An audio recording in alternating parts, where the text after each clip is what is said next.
content, they will...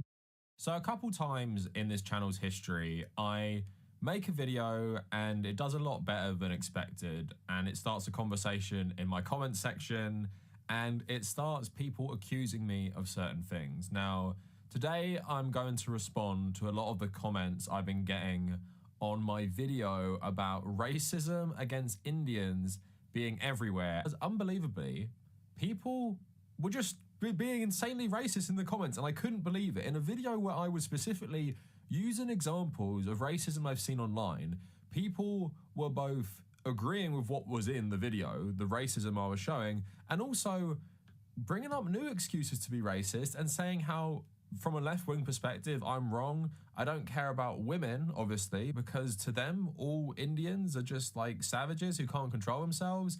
And interestingly, something I actually forgot about, TikTok is actually banned in India. So I was talking about how I found TikToks, just, you know, people being really racist to Indians and having it being very normalized. People were saying, yeah, we can't even respond to that because in India, it's blocked. So you're going to have to use a VPN or some sort of, you know, other account. So there isn't this narrative being presented on things like TikTok from an Indian perspective. And like I said, what you get is people who go to India making like travel content. They will show you like the slums. They will show you maybe some religious practices that we find weird. And then every single person just believes that is what India represents. So I want to use this video to respond to some of the comments, especially the ones where it's like calling me out for defending the Indian communities across like places like Canada from this racism by saying that no, the racism is actually justified. And one really interesting thing I actually saw in the comments, which to me, you know, is something I've been seeing more on social media, especially with like Latinos who voted for Trump, or black people who voted for Trump, or Native Americans who voted for Trump. People from other like groups are saying, well, you can be racist to them, they deserve it because they did a bad thing. So what you're gonna see here, hopefully I can show you it because there's thousands of comments. There's people from other like marginalized communities in Western countries saying, well, Indians have been racist to me, therefore I don't care, which is fundamentally just the wrong way to look at it.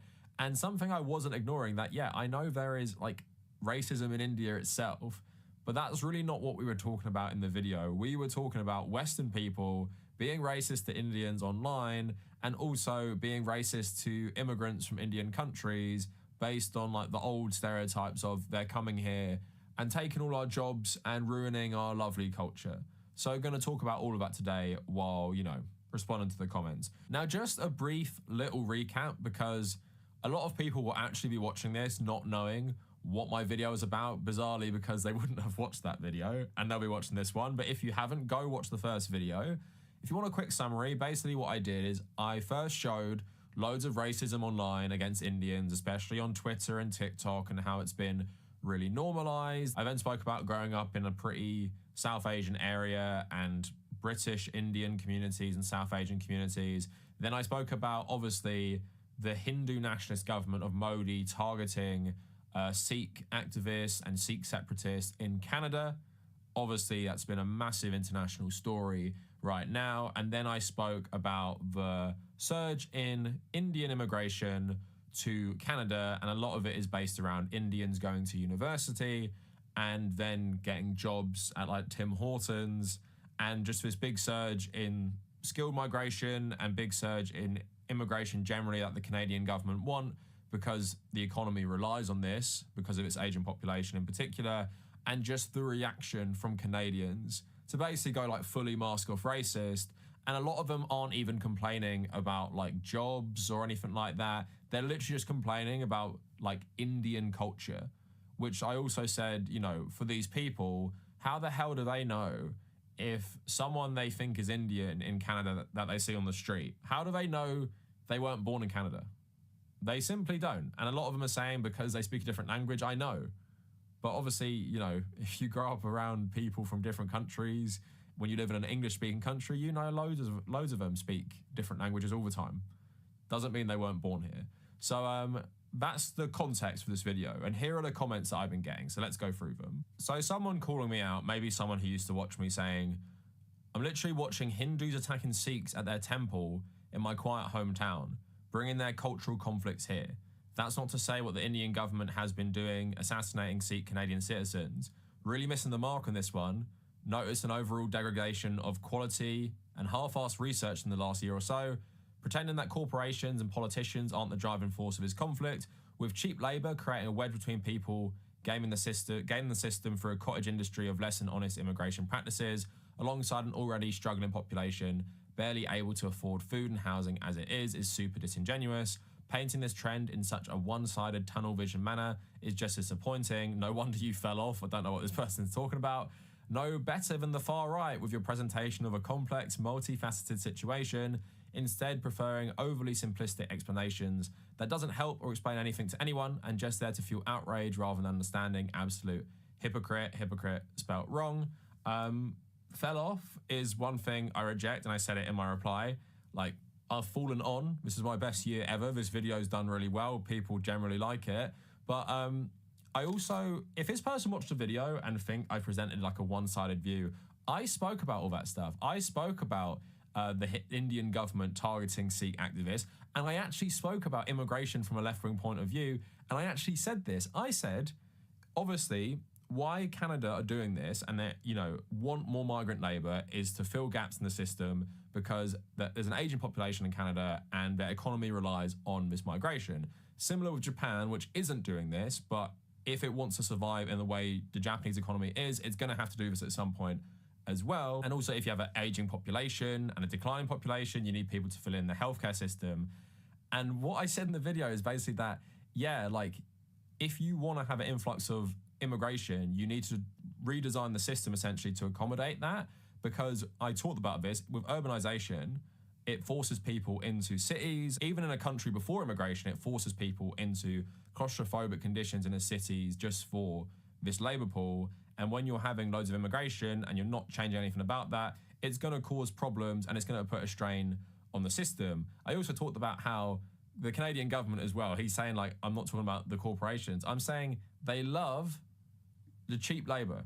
And I talked about Donald Trump in America. He loves the cheap labor. So even with all the rhetoric right now about them deporting loads of illegal immigrants, I believe they will do that to some extent. But at the same time, it's not because they have a problem with them being there. It's just like a cultural thing to appeal to their base, because people like Trump have historically used illegal immigrant labor because they can exploit them even more than general workers under capitalism. I don't know how I didn't explain that to people and explain the motivations for this. And I also just tried to, what I did in the video, is humanize the people who do this. Because if you come from a migrant working class background, like my grandmother and my granddad and my other grandparents, they all came to England. My grandmother came here when she was like 15 after World War II, did like loads of manual labor jobs all across the country. And she was also treated badly, right? Because they had this narrative, oh my God, the Irish are coming over here and taking our jobs. Same exact shit that people have always said about migrants until eventually some are accepted. And Irish migrants are accepted more because we are white, so we don't get othered as much.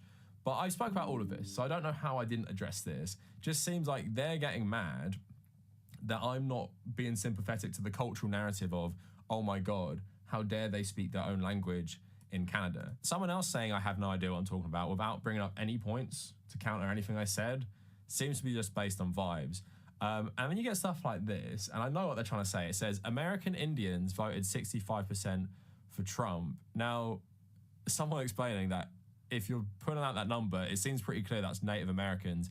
But I think that what they were trying to say here is, yeah, like, Indians are generally like racist and bad because they voted for Trump. Basically what we've been seeing recently is people saying that, yeah, whole groups of people are actually bad because they voted for Donald Trump, so they deserve racism and xenophobia. You might have seen those videos of people like ringing ICE on people they know who might not have like settled immigrant status. So I got another one here. The reason the West is like this, racist they mean, is because tens of thousands are moving to the West and they aren't adopting any Western culture. They are just escaping India. If you go to Toronto, you will see it's now 50% Indian. Is it racist to want your country to consist mostly of people that actually respect Canadian culture? Every shopping mall I go to in the York region is now 50% Indian people walking through them. So why this comment is so fucking insane. they don't even explain how Indian migrants or Indian Canadians don't respect Canadian culture. Like, are they going to explain to me how? And in the video I actually spoke about, I grew up in an area which is like nearly 40% South Asian. And it's like, yeah, people respect the culture. They just live a normal life, obey the law, and mostly people get along. Even in massive melting pots like London and New York or Toronto, people get along. So what is the issue here?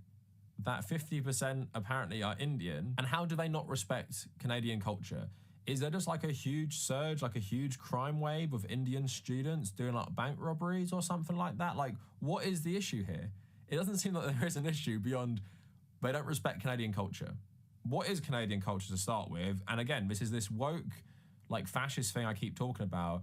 Every time we implement xenophobic policies that get some sort of agreement across the political spectrum, we talk about protecting our culture, Western culture, secular culture, which Muslims don't respect. That's what we say in the UK.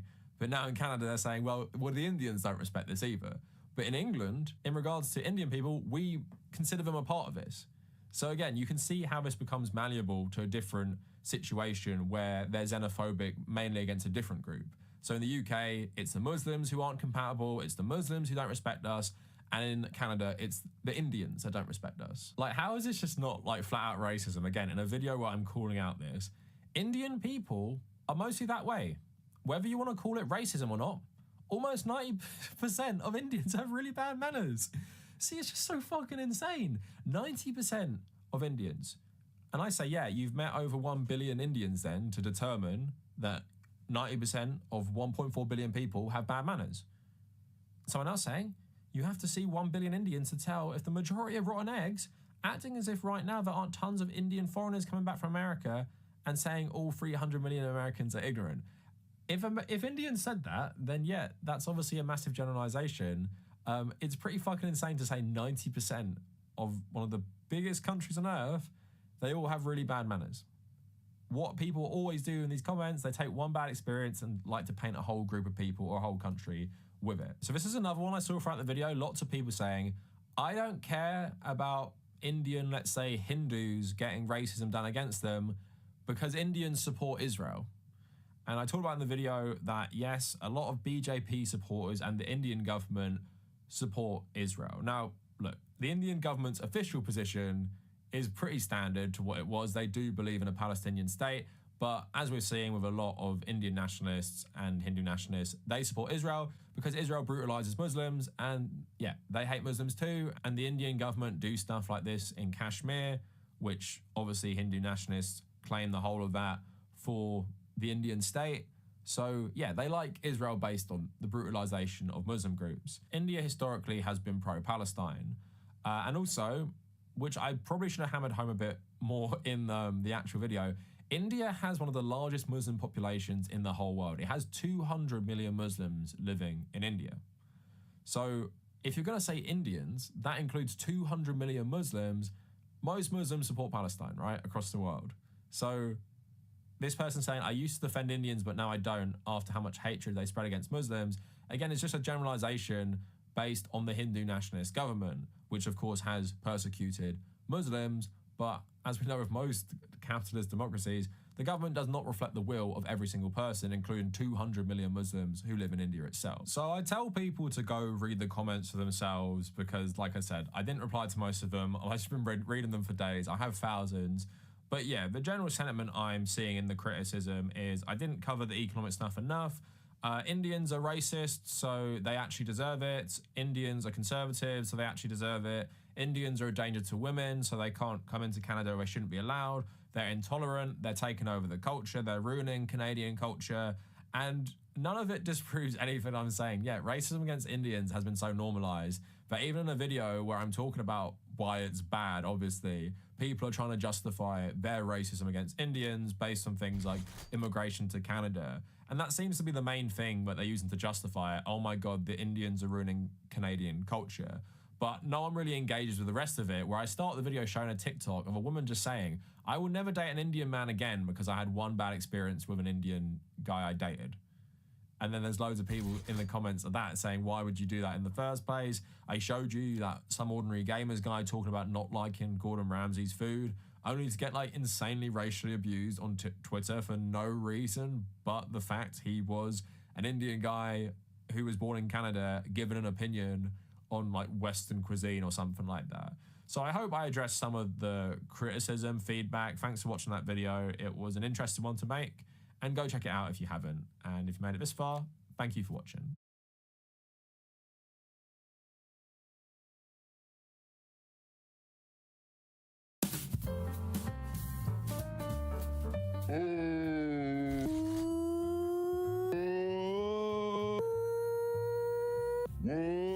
I need to be influenced. I need my influence. I need influence. So whom do I turn to? That's right, my influencers. I need influence from my influencers, I said. I said I turned to my influencers. I said I turn to my influencers. Put them on. In shocking news! Oh, God! Donald Trump has announced that Elon Musk and Vivek Ramaswamy will be working in conjunction to run the Department of Government Efficiency. Okay. Oh, thank God. According to reports, they're calling it the DID, Department of Irritating Dweebs. Got your ass! Woo! Dude, I'm burning you down. Insiders familiar with the matter have told us that it will be called the Department of Insufferable Goobers, or DIG. She spit on them. Dude, I'm burning you down. A leaked FOIA request document obtained by investigative reporter Joe Rogan has found that their title will be the Secretaries of annoying, little awkward ass shit. Boom. Dude, I'm burning you down. Now, not all of those appointments have been the best. We were hoping to get Tulsi Gabbard in there somewhere. Oh my God, you're in love with her. But actually, in a shock announcement, Trump has announced that Pete Hegseth is going to be the defense secretary. I'm totally cool with that. That's pretty cool. Just rather surprising, I guess. Okay. John Ratcliffe. Hold on, let me look. How many views on this? 500,000 in 3 hours. Dude. Okay, who's this guy he's talking about? Let me look. What's the guy's name? Pete. Oh, he's from TV. Let me look him up. This is the right way to throw an axe. Wow. And this was a Fox News exclusive. Fox and Friends co-host Pete Hegseth aiming for accuracy and missing. Who's going to win this battle with the lumberjacks? That's coming up next. What you didn't see on air is what the axe hit, or should we say who? Hey, Drum roll, please. West Point marching band drummer Jeff Prosperi Oh, whoa. Boom. got hammered by the axe. Hey, be careful with that axe, man. Got your ass! Woo! Got your axe, he said. Okay, this CNN segment is from a long time ago, but they're really giving these guys some of this. Boom, boom, boom, boom, boom. Who needs enemies when you've got Fox and Friends like these? Copy your ass down. Accidentally tossing a ball in the face of a 2-year-old basketball phenom. We'll be right back. We'll see how Titus is. Oh, no, that kid's wailing. Almost hurting themselves. Oh, man, that kid's going like this. The headlines from this axe thing are really funny.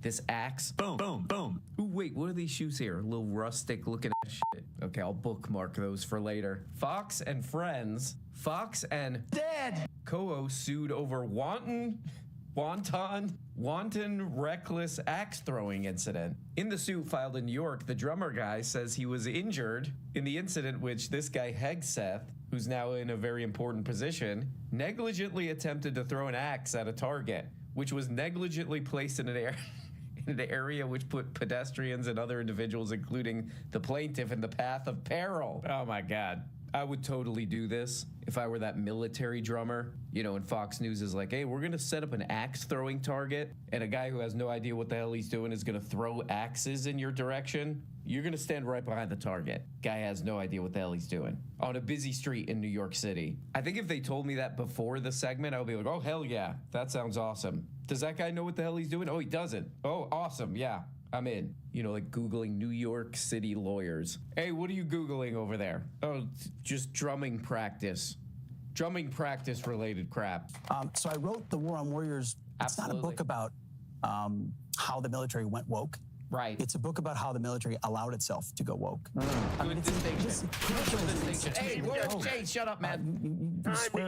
I said crucial distinction there, but you were talking over me.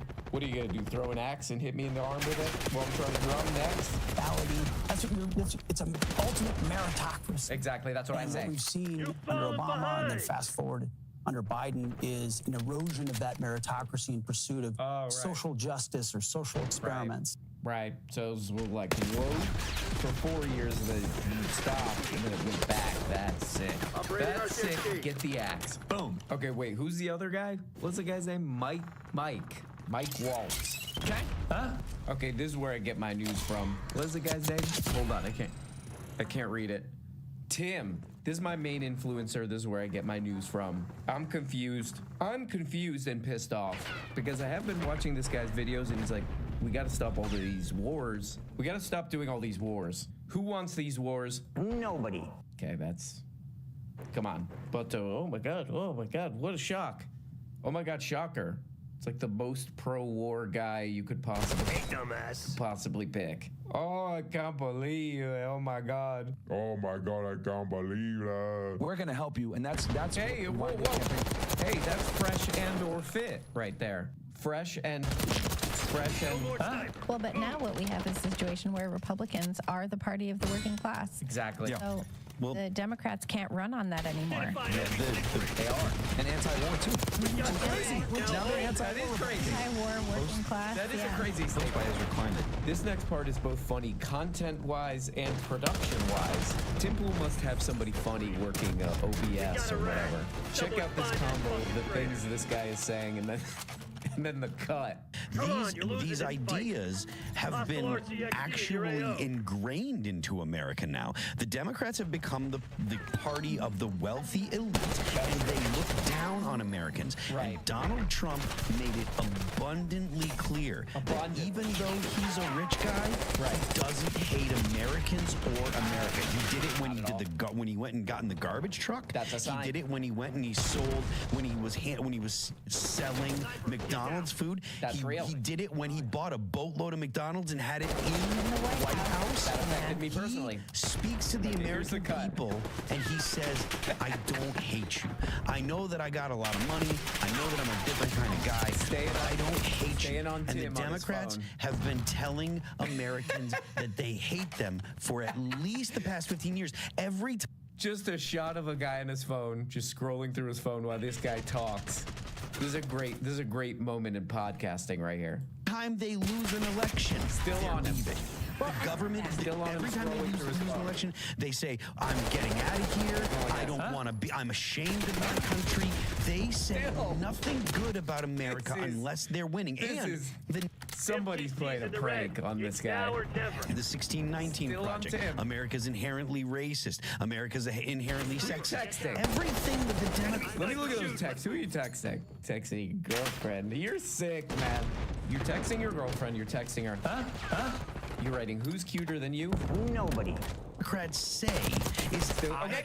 There we go. Off the phone. So, oh man, that's really fascinating what you were just saying. Can you repeat all of that? I was scrolling through the photos on my phone of all the screenshots I took of things on Instagram that I might want to buy. Can you just start from the beginning of what you were saying? Say this again. I think you were talking about how It's demented? or something. Oh yeah, we campaign on common sense. No. We're the only ones. There's a few key points. Famously, Democrats never learn their lesson. Remember the story about Donald Trump liking well-done steaks with ketchup? Sure. No. They made fun of him. They said, here's a guy who ordered a 30-day dry-aged steak well done with ketchup, and they laughed. He's going like that. He was saying to all the working-class people who couldn't afford the expensive steaks who go to the grocery store and buy their T-bones, I think I they eat know my how to steak cook like you do. steaks, though. Trump was basically saying, oh yeah, I could have a medium rare.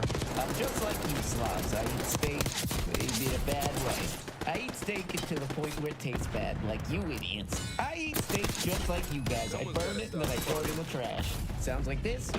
And I look at it and I say, it's weird. And then I say, bye-bye.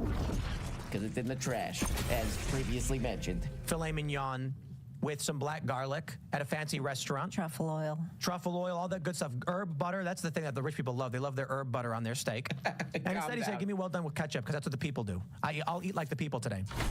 They made fun of him. They weren't making fun of Trump. They didn't realize it. Right. They were insulting that regular working class guy who got home and said, hey, man, I can't afford a filet mignon for my family. We do our best. I'm looking at the chat right now of this show that got 600,000 views in 4 hours. The chat is... I feel like anybody in the chat could be doing a far more interesting show. I like this guy right here. I'm having steak tomorrow. Oh, shit. Okay, good for you, man. Hell yeah. You're gonna go like this. I love burnt steaks. This person here is saying that the Fresh and Fit guy is on the Epstein client list. Ooh. Boom, boom, boom, boom. Hey, give him a break, man. Whatever, who cares? I like this guy right here. Rich people are right about the herb butter, though. I like Tim is like, these poor slobs don't know about herb butter. These undesirables don't know about from good food. That's not how I eat steak, bro. Hey. Nobody calls me bro. Yeah, this guy's chat is a way funner parallel show, except for the rampant anti-Semitism. That part. That's what makes parts a little harder. Okay, come on, guys. Get into the real serious stuff. Get into the real debates. I like debates. I like when one guy goes like this, and then another guy goes, You're a little baby. And then some other guy goes, I'm having a hard time. That's what I like. So cough it up. Manners here. So I'm just going to say this. Really I'm going to ridiculous. trigger all the feminists right now. Women aren't funny. Whoa. They just aren't. I'm just going to be honest. All female comedians suck. Prove it. They just suck. Well, I'm going to pause right there and say Nikki Glaser is hilarious. And Casey Shornama is also hilarious. Look, I agree with you on the overwhelming majority of female comics. Yeah, women are funny. Because I'm always complaining how when I'm on Instagram, so I follow Ryan Long and Danny Polishchuk.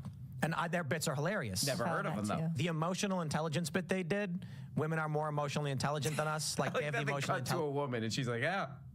Yep. There's one woman in their group. They're like, yeah, women are funny. She's like, absolutely. And so I get recommended these comics. Yeah. The female comics are only ever talking about sex. Yeah, well, those Like, are the not literary interested. ones. I mean, Lucille Ball, Carol Burnett, these were funny Absolutely. women. Charlie Chaplin, Buster Keaton, Katharine Hepburn, Mae West, the first woman ever caught on camera by the first camera, The Wizard of Oz, all these great contemporary things. Oh, hell yeah. This is like being at a bad mandatory office party or something. Oh, you don't think women are funny? Okay. What's that? Nikki Glaser? Did you guys hear that?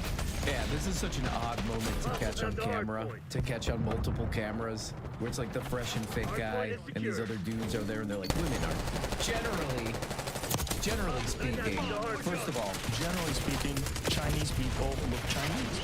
that's first of all, and then also generally speaking, women are not funny. And you're the one woman there and you're like, actually, there are some funny women. Let me think of one. Oh, I saw Three Stooges. I saw a Three Stooges clip once where a lady got hit in the face by a pie. So how about that, Fresh and Fit guy? Kiss my ass, because you have just been owned. They're not going to cry over it. Tina Fey's not going to cry, whether you think she's funny or not. I happen to. But, Oh, she's great. 30 Rock was one of the best shows. she's not going to, if you don't like her, Don't go get to she's gonna be like, okay, if I don't like her, whatever. She's going to do whatever she's going to do. And no one cares. You know what I mean? It's like, oh yeah, you suck, and you'll criticize them and they'll cry or whatever. Like, why is there this influx of women on TikTok crying in their cars with their phone like They're this? getting They can't views. get a guy. Yeah. They're getting We views. don't roast them enough. We need to roast them more. We need to roast. Oh, yeah. Wait a second. Hold on, Fresh. Hold on, Fresh and or Fit. Can't you be both? Fresh and Fit? Hi, I'm Fresh and Fit. This is my co-host. He's also Fresh and Fit. Yeah, it's an idea. I'm fresh, but I'm completely out of shape. Hi, I'm fit. I smell like barf. I don't shower. Toilets. I don't know. There's part of me that feels a little bit sorry for the Fresh and Fit guys. Because it seems like their story was like, hey, I got an idea. We go to Miami and we pay Instagram models to listen to us repeating things we saw in YouTube videos. And then the other one was like, that's awesome. And now they're like Tom Hanks level celebrities on the internet. They just have no idea what they're doing. Because that guy's like, oh, with these women, they're just like crying on their phones in their car. Isn't that what you guys do on your show? You're always whining about how men have it so hard all the time. Oh, men have it so hard. That's kind of the equivalent of crying on your phone, right? Right? It's long form phone crying. Maybe that's the problem he has with it. That's too short. It's TikTok like. There are women who are good, who are great comedians. Tina Fey, I think, is actually fantastic. No. you know, but it's more rare. And there's a funny meme on 4chan where a guy said, Men are just better at everything, Tim. come on, they're better at object-oriented things. Yeah. So I feel like and women are better at space, empty space oriented and sound related things, and air and fire and water, and the 5 elements of hip hop. Okay, what the hell else we got here? Who is this? Oh, it's a Tony Hinchcliffe bit. Okay, let's check that out. Wow. tremendous and epic win. Tony Hinchcliffe, quote, I apologize to absolutely nobody. Never heard of him. Boom. This dude, props to Tony Hinchcliffe to kill Tony. You guys saw, he made the joke about an island of garbage. He said, I think it's called Puerto Rico. It was a good joke. And the Democrats lost their minds. And they were like, how dare you call Puerto Ricans garbage? Tony Hinchcliffe has since responded on his show saying, I apologize to no one. And he points out, he's like, apparently Puerto Rico is a landfill problem, and I'm the only one who knew that. Oh, right. When you understand the context of his joke. My speech on free speech, I referenced Puerto Rico, which currently has a landfill problem in which all of their landfills are filled to the brim, I guess. I'm the only person that knew about this, unfortunately. Okay. I apologize to absolutely nobody. Whoa, this guy's a loose cannon. This guy can't be. To the Puerto Ricans. Nobody can tell this guy what the hell to do. To the white. Hey, Tony, shut the hell up for a second, please. Not to the Palestinians. Ooh, guys, I'm sorry. I don't know much about Tony or why people are trying to kill him. I do see people in Austin wearing, like, Kill Tony hats outside of the mothership before they get beamed up. Requesting UAV to the mothership. What is this? Ooh, you got pretty good views on this. Oh man, I think our attention spans are in the toilet. The what? Toilet. Okay. I feel like even a lot of Tim fans watch this and they're like, what was that again? What is this about? What happened again? The guy said he was Puerto Rican or something. What was it? But that this guy does get massive views. He's the pride of Austin now. And I don't know, maybe there's some funny stuff in the Kill Tony thing. And I'm not watching that crap. But this joke did inspire me, and I thought of a joke for this. Hey guys. Hey, how's everybody doing tonight? You alright? Hey, is that your girlfriend? Hey, shut the hell up. Anyway, you guys hear about this? There's a city that's entirely run by rats. It's called New York.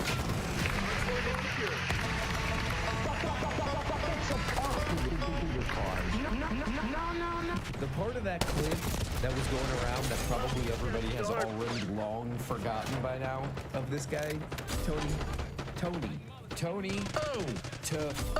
Me. There was a part that really disturbed me, which is that he's like an Elon Musk fan, stalker fan, which that right there, that must be hard as a professional, as one of the top professional comedians. You know, Elon Musk doing those Elon Musk jokes where he's like, oh, what if a Doge was a Mudang? Because this guy has to be like, oh my God, that's so great. That's so great. I'm a professional comedian. That's the funniest goddamn thing I ever heard because I'm a fan of yours for some reason. I live in Austin, Texas. What if Mudang was a Bitcoin? Oh my God, how does he come up with this stuff? Anyway, guys, it's Wednesday. I don't know. Wednesday, the most indecisive day of the week. What are you? You know? We look at Wednesday and we go, huh? Ooh, but I do have an announcement to make. If there's anybody out there who, much like Kill Tony, he's on the run, people are trying to get him. But if you're in Austin, Kill Tony style, I will be doing some kind of crap this Saturday around 2 p.m. between 12 and 4, I think, at E-Pop Coffee on Anderson. It's for Texas Harm Reduction. It's for a good cause. It's a fundraiser. I'll be playing music. It sounds like this. Oh my God, dude. That is Saturday, November 16th, 2024, year of our Lord. Please come out, show your support, and I don't know, give them some of this that's for a good cause. Hello, Tushy. It all goes to Hello Tushy. Anyway, guys, thanks for watching. Like and, subscribe. God damn you. Talk to you later. Bye-bye. Hi, my name's Ladron James, and much like Tony, I've been killed in terms of screen time on this episode, so that's interesting. But anyway, guys, if you want to kill Tony, subscribe on Patreon. Ooh, Patreon. What's that? Never heard of it. But you're missing all kinds of videos every week. You're only getting like a little bit of the videos. There's so many back there, and there's live streams for patrons only. Patrons only. Oh my God, they're missing that? Whoa, call the police. Just click down in the description of this video. It's that easy. It's that easy. Oh, that's criminally easy. And it costs as little as $2 trash-worthy dollars per month. Huh. Even I got that much. And it supports the show and all this kind of crap. Anyway, LeBron James really on one today, and I will talk to you guys later. Bye-bye. Hardpoint is secure. Hostiles have the hardpoint. Hardpoint locked down.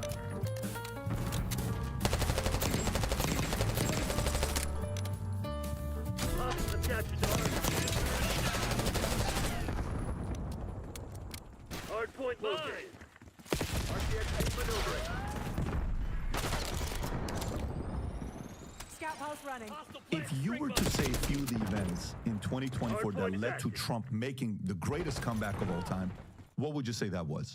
I think it would be the indictments of Donald Trump, starting which when the Rubicon was...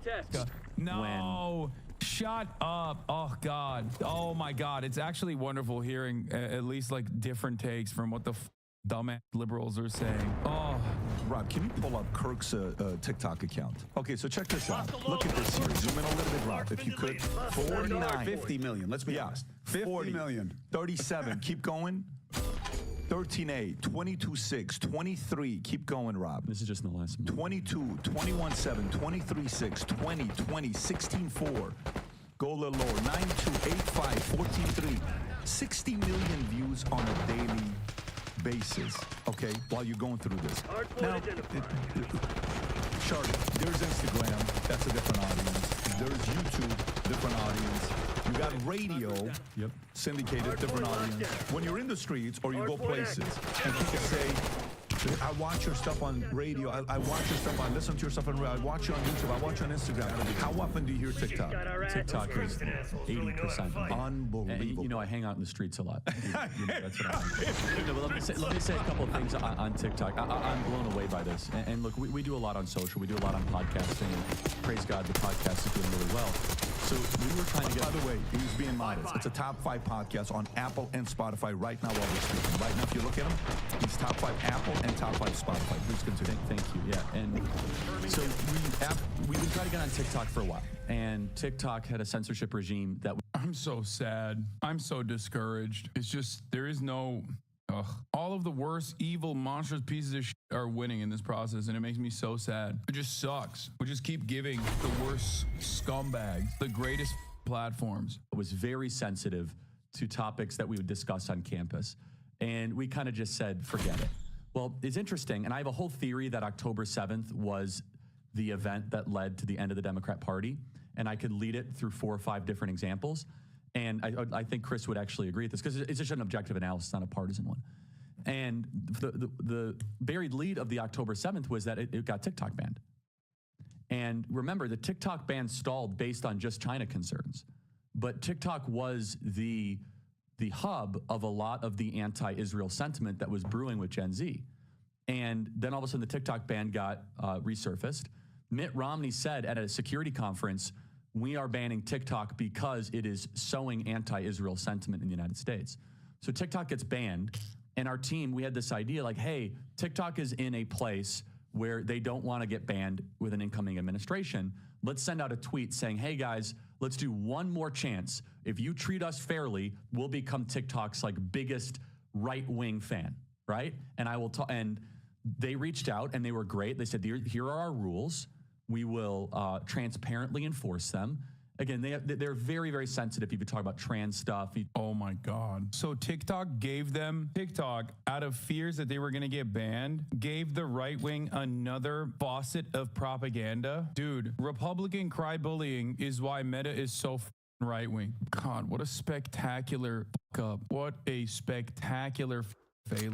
Republican cancel culture? What do you mean? This is what the Republicans do all the time. They did this with Meta way back in the day. I debated Charlie Kirk on this in 2016. Facebook is so left-wing. It's so liberal. People still repeat that non-stop. Your debate with Charlie was popping off on TikTok and people were calling you a liar when you said you had a $60,000 salary. Absolutely no idea. The debate was from years ago when people pointed that out. Like 95% of people ignored it or doubled down saying you lie because of your $100 billion house. I want to quit so bad. There's no purpose. How do you describe to someone any political thing, any of the ways in which these systems actually harm them, if they don't understand the passage of time? If you don't understand the passage of time, then I can't explain anything to you. It's incredibly, right? Even if you do it diplomatically. And we said, great. So again, this is all transparent. It's all public. There's no like backroom deal. And so we started posting my old college discussions there because I've been doing this for 12 years with open dialogues. And we started to get 5 million views a day, 6 million views a day, and 10 million views a day. And so over the summer, I said, well, what if this election season, I do like 25 campus stops and we kind of create these open air discussions and they might go viral, especially on TikTok, that could influence a lot of people to view the election the way obviously I want them. That's literally just what Steven Crowder did. And yeah, look, on TikTok alone, it was 1 billion views in 90 days. It's like 60 to 80 million views a day. And Bro, you are legit so hard to find on Twitch now? Yes, dude, yes, okay. I know. I am, because Twitch has actively caved and capitulated the dildos, and it seems like I'm no longer a part of the algorithmic boost that you get for having 38,000 viewers, which makes this all the more impressive regardless. It's ironic, of course, because if you log in, the first person you see doing political commentary on the platform is Asmongold. They don't have an issue with Asmongold being the political commentator. And guess what? I don't either.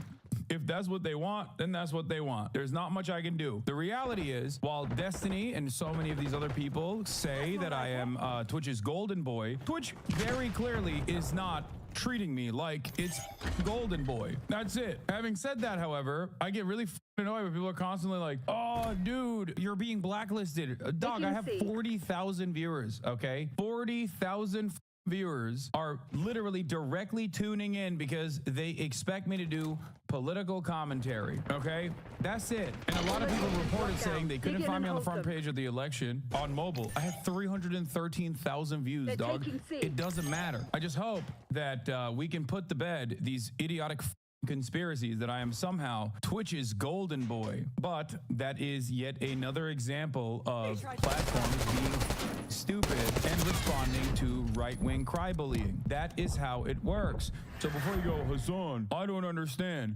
How do these platforms become so right-wing? It's because Republicans do this very effectively. Conservatives do this very effectively. Reactionaries, even if sometimes they consider themselves a part of the Democratic Party, do this very effectively. They cry bully and they get people banned, and then they say, oh, it's the left doing that. Conservatives will never stop until every single person that is doing anything that's like even remotely political, remotely close to political commentary is at least center-right. That's it. That sounds like a number, but all of a sudden, here's what was amazing. It was the most effective way I ever reached the working class in my career. The muscular class, janitors, waiters, waitresses, Uber drivers, police officers, firefighters. Even more so than YouTube and Instagram, for whatever reason, something about TikTok really reaches people that Donald Trump was trying to win 10 or 15% more of. And final thought I'll make on this. It's the most diverse audience that I'm talking about Black, Hispanic, Asian, young. And I'll just tell one story. I was in Vegas about to speak, and there were a bunch of, waiters and waitresses coming up asking for pictures, all Hispanic, all Asian American, Pacific Islander, that saw me on TikTok, and they're like, thank you, you connected dots, I think. And it is a form of entertainment, what we do on TikTok, because it's ideas that are kind of colliding. And so praise God, if you would have told me a year ago that we'd have like one of the largest TikToks out there in conservative media and all politics, I would have said no way. But and we can go whatever direction you want, Pat, but I believe without the horror and the tragedy on October 7th and the events that came subsequent, this is why the Hassan Eclipse industrial complex must operate full tilt on TikTok. We got to do 1,000 different accounts, all pumping funk music with like short clips of things I'm talking about, pop-off moments, shit like that. We must let 1,000 flowers bloom, okay? He's mic dropping ethnic groups like he's a liberal and not a Nazi. Yes, he is. Can we conclude the reason why the left doesn't pop off on social media is because the right has more money to support it? No. There are a million reasons. One of them is the fact that the right is unified in its message. I mean, look, there's obviously shadow banning concerns, which is ironic because that's what conservatives run on all the time actively. But the reality of the matter is it's the left that gets consistently banned and shadow banned for supporting Palestinians, supporting America's like adversaries in general, supporting the humanity of people, no matter where they're from, and understanding their material conditions, their material realities. But to be a pejorative and say these bros, like somehow it's bad to have young men wanting to vote for you, I think is a mistake. Trump did what you're supposed to do. He went everywhere. So should have Harris. Was Rogan going to be the same situation for her as for him? No. But that's the way it is. You know, when Donald Trump at some point decides to come on News Nation and sit down, it's not going to be like he's sitting down with Newsmax or Fox News. But you take it. The audience gets where you are. He'll love it, though. That's the thing. He likes to be challenged if it's done from a good place in good faith. Was he invited? Oh, yeah. No, as long as long as it's not all cheap. the time. If it's not cheap shots, though, he likes it. I agree. Although he likes to deliver a cheap shot. By the way, fair enough. But I think you'd do a good job if you came from a perspective of you want to make sure the American people have clarity on what he believes. Right. My point is, look, I think he needs to sit down. Here's my feeling about it. Okay, let's move on. The Democrats have to process. The Republicans had to process in the midterms. Process. Figure it out. Figure out what you want. Don't get overwhelmed with blaming things as some kind of battle of agendas, which is what the left is doing. But that's their problem. We have to be focused forward. Trump should be talking. Isn't it great that all the liberals are united with the far right and they're united in their hatred of the left? Guys, you know who the real problem is? The far left, the extreme left, which holds like zero motion in the Democratic Party. Can I stay on this topic? I want to stay on this topic. And sure. I want to get your expertise on this topic. So the reason why I'm talking young voters, and we're staying here with the young voters topic. Bobby coming out, that alliance. Tulsi, Musk coming out. Musk's 2.1 billion impression on X. Rogan's podcast. Assassination attempt. The younger voter going out there getting the TikTok folks. If you were to say a few of the events in 2024 that led to Trump making the greatest comeback of all time, what would you say that was? I have to pick a couple. The first of which was Elon Musk's purchasing of Twitter. And I believe that for many reasons, because it allowed for... You put that as one? Yes. I think I agree. I agree. Yeah. I do. And the reason being is that you saw a national popular vote tilt a certain way, which is indicative that the entire country is consuming information differently. Right. This was not just a regional tilt. It's not just that Trump ran a better campaign in Pennsylvania, which he did. It's not just that we chased more votes in Arizona, which we did. It's that the whole country is consuming information that makes them view things differently.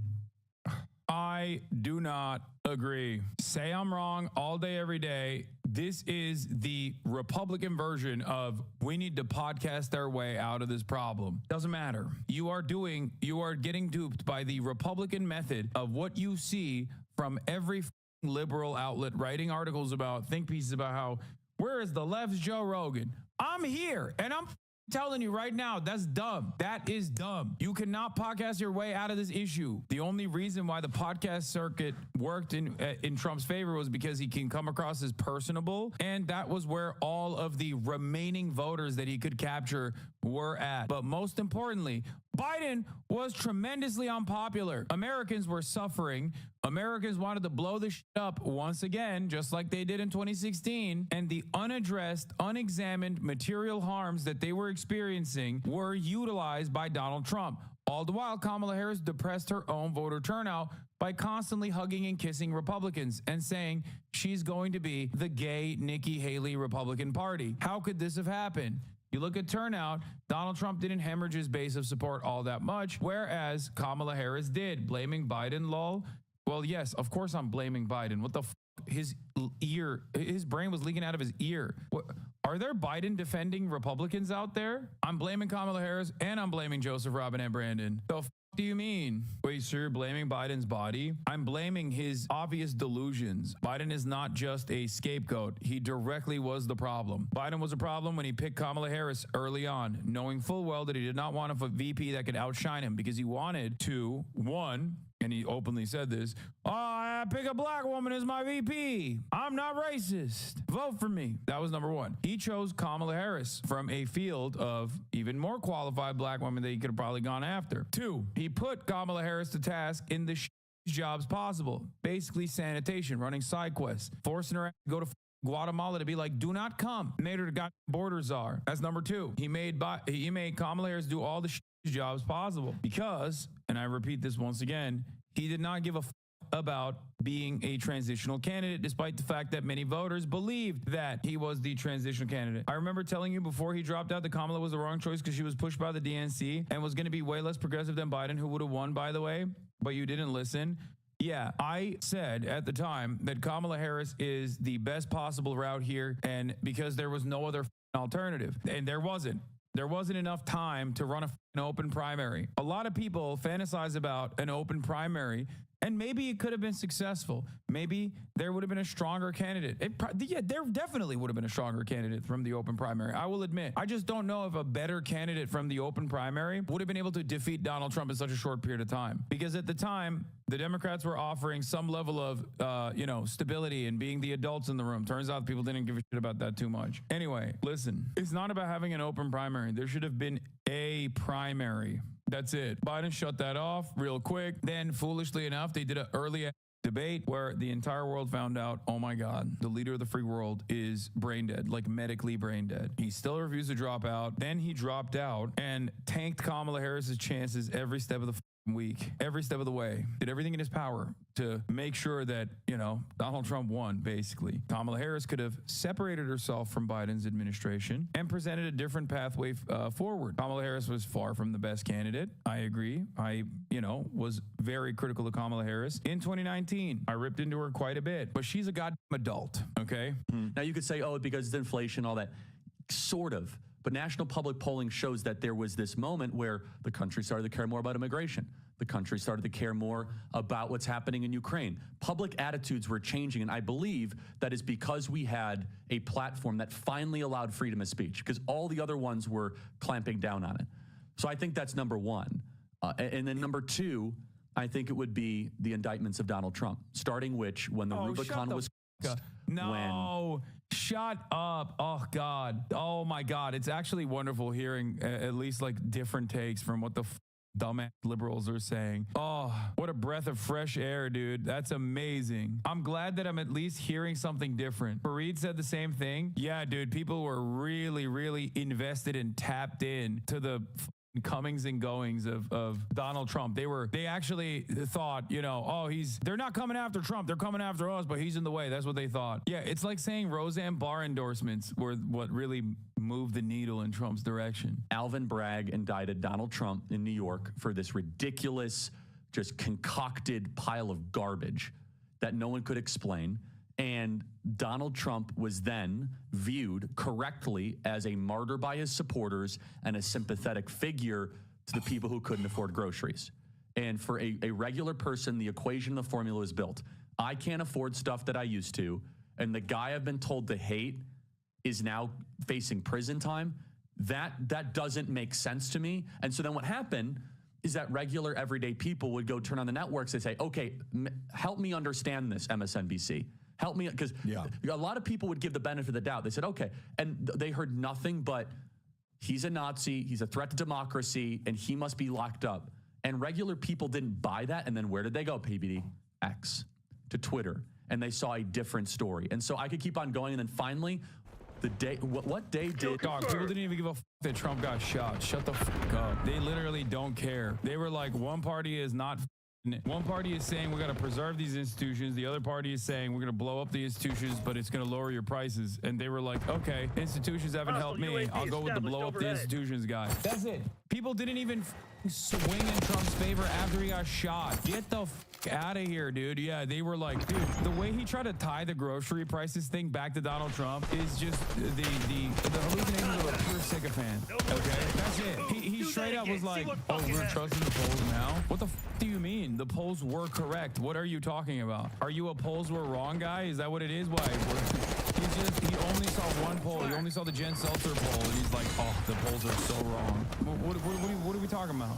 Getting shot def helped them? No, it didn't, dude.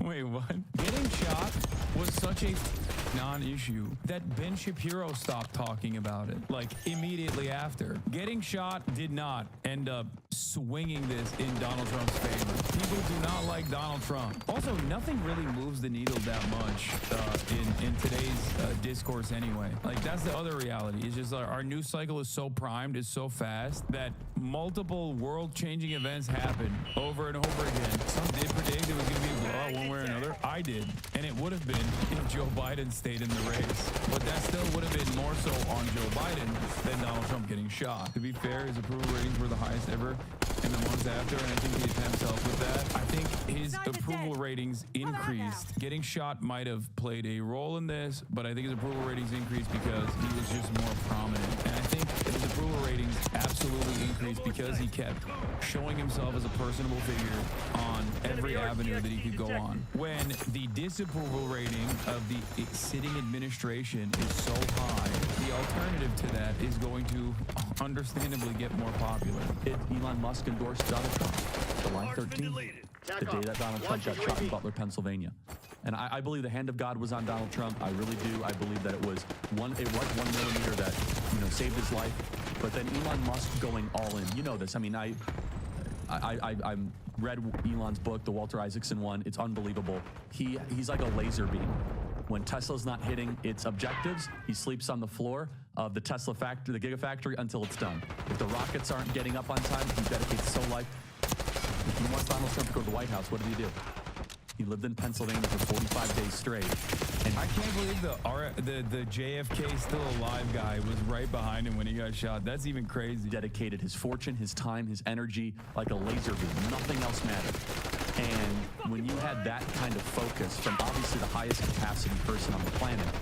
With the New York Times poll, right? Like, they had it tied when he was going to win the popular vote. I think state polls overall, and a lot of these polls were within the margin of error. And I kept telling you Donald Trump is going to win the popular vote, and everybody said there's no fucking way. I thought, foolishly, that the swing state blue wall was going to still remain in the Democratic side. I was wrong about that. That's why I said Kamala Harris has a marginal chance of success, winning the Electoral College potentially, but still losing the popular vote. Coupled with Donald Trump, you're talking about a force multiplier, the likes of which that literally, in my opinion, saved civilization. Chris, what would you say? I like the phrase force multiplier. That's absolutely what social media is. I agree with your analysis about people using social media as much as any media now. I saw a tweet that basically addresses what you're saying right here perfectly. The Democrats' strategy this entire process since the Trump era has been, there's no rules. A dog can't play basketball over and over again as the dog keeps dunking on them. And that's basically this. Fox News could lose $787 million for lying and get away with it. Trump can get away with sexual assault and election fraud. The January 6th is going to get pardoned. The civil guardrails are completely gone. Yeah, that's it. There's nothing. And people don't care. People do not care. Why should they care? Why should they fucking care when they've given up on these institutions defending them entirely? Yeah, this is it. This last decade has been the Democrats clinging on to the rule book going, but a dog can't play basketball while a dog dunks on us over and over. And that was in 2018. And now, there's a problem with that because social media is not as reliable on a lot of levels. Independent media depends on the outlet, what the vetting is, what the structure is. But yes, that was a big factor. The social media component of the dialogue is very important. Chris Wallace leaving CNN to go start a podcast, and like people saying, "Oh, this is a watershed moment." No, it isn't. It depends what he does with the podcast. And it always constantly. But I'm saying, right, because it could fade into, because what it has done very well. Well, fringe and dissenting voices have done very well in that space. Fringe don't as a pejorative. Not as a pejorative. Yeah. People on the outside Correct. of the spectrum of thought. Correct. Yeah. Non-main party people. Yes. Okay. So what do I think? If I had to pick it, and I get why you mitigate it because it's more than this, but if I have to... Bro, I love this. I love this, dude. They were like, hey, guys, our medically brain dead guy was so deeply unpopular. What's the solution? Another medically brain dead guy. That's good, man. That's the method right there. F it. Roll Jimmy Carter up there, dude. F it. He's still alive. To pick a pivot point, it was the inflation narrative. Because what happened was the left got caught in a space of trying to convince you that you weren't paying more for things and that wasn't... He's right. This is right. I can't believe I'm saying this. Chris Cuomo's on the money on this. Really a problem. And that's a very tricky space. I would have a famous conservative come on every week named Bill O'Reilly. And his analysis would begin and end with the gas pump in the grocery store. And I'd say, yeah, but what about this? He'd say, gas is higher than it was. Groceries are higher. Rent, mortgage, higher. There's your nut. That's your nut. And we haven't even included healthcare costs yet, which also went up. So when all of those things are worse now, and they're telling you that the guy where they were better is the problem, it doesn't compute. That's what I thought was a big pivot point. Whoa, this is a great take. I just threw 2 pennies at a homeless guy, making him objectively better off than he was before, and he got mad at me. He said he'd rather have nothing. When the data shows a 2-penny increase, I'm a moderate liberal, and I can't figure out why the data isn't resonating with him. Oh my God, what a banger. What a banger. Holy sh... Oh, that's so perfect. Oh, wow. I'm trying to help you. It's perhaps because the homeless guy is an irredeemable, racist, white supremacist, sexist. That's probably what it is. And he deserves, let alone, he deserves to be homeless. Actually, we should deport him. We should deport him. He's ungrateful. That's what liberals sound like, okay? Why does the homeless guy not care about $50,000 in tax cuts for startups? I don't understand it. Are you telling me, as a homeless guy, you don't care about the opportunity economy?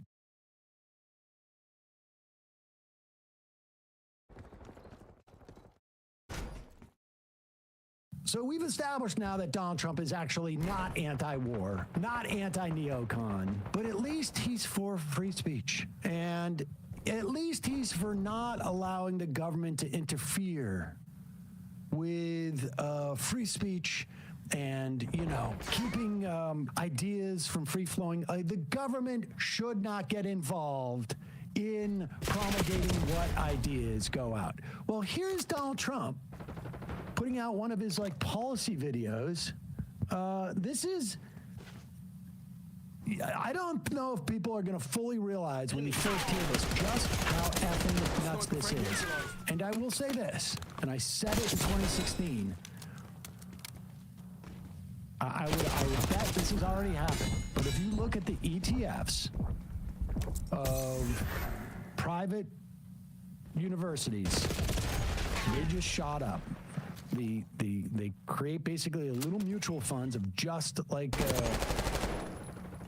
publicly owned private universities, publicly owned in terms of shareholders. There's a bunch of those. These are big business. They get a minimum of 90% of their annual revenue comes from government loans. Minimum. And that's only because the Biden administration shifted the policy where you get 90% of your revenue from government loans. The other 10% could have been veterans loans, which incidentally is also from the government, but they just discluded that.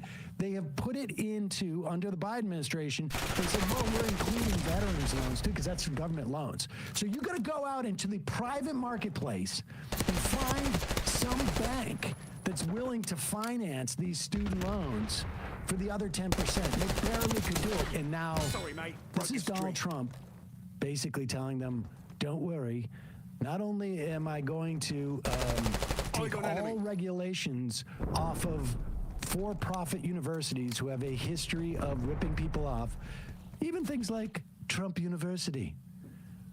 Tuition costs at colleges and universities have been exploding. I'm also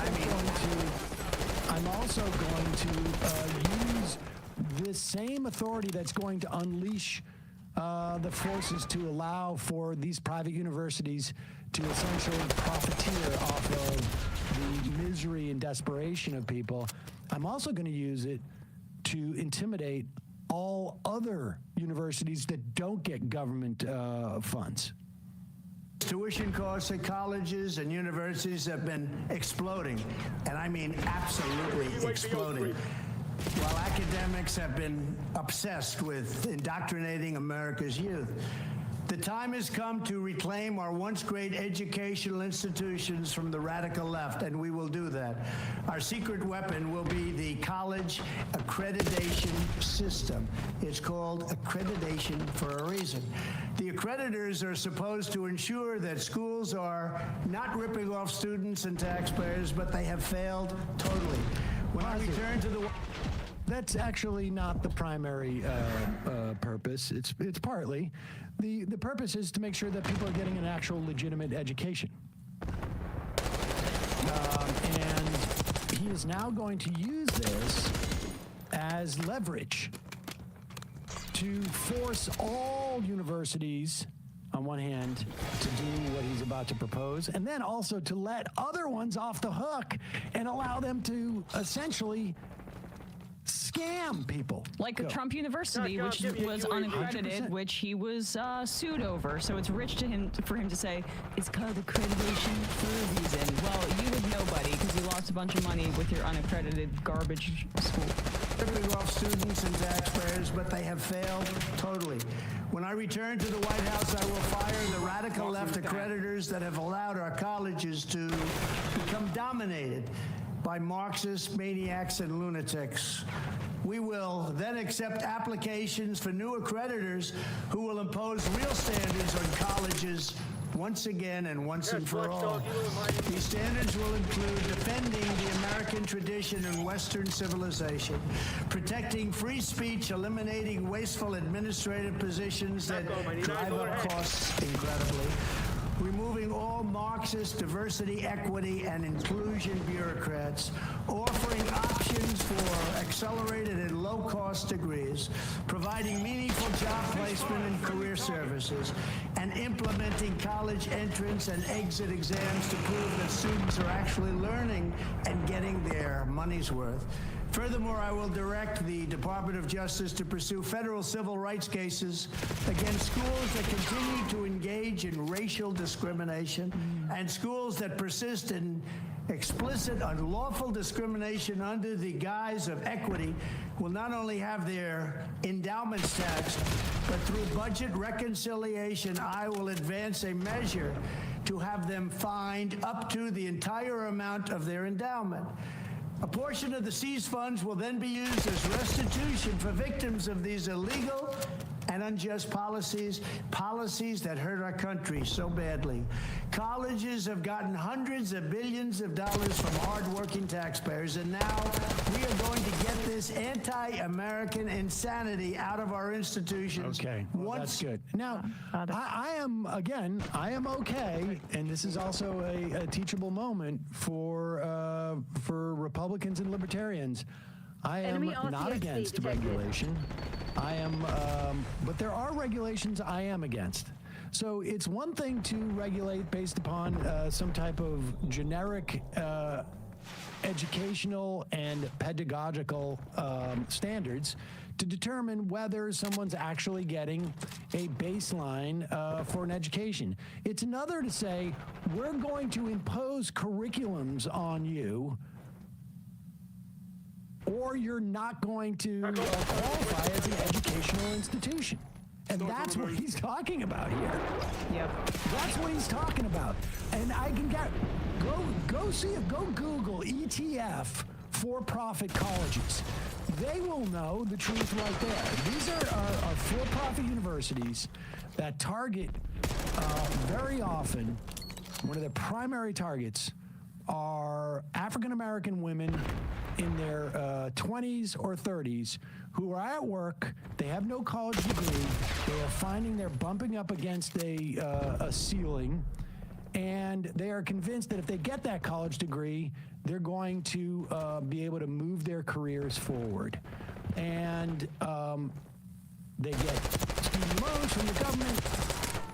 These for-profit universities basically, there you go. Bingo. Nice. Education stocks rally with Trump seen as benefiting for-profit colleges. They know.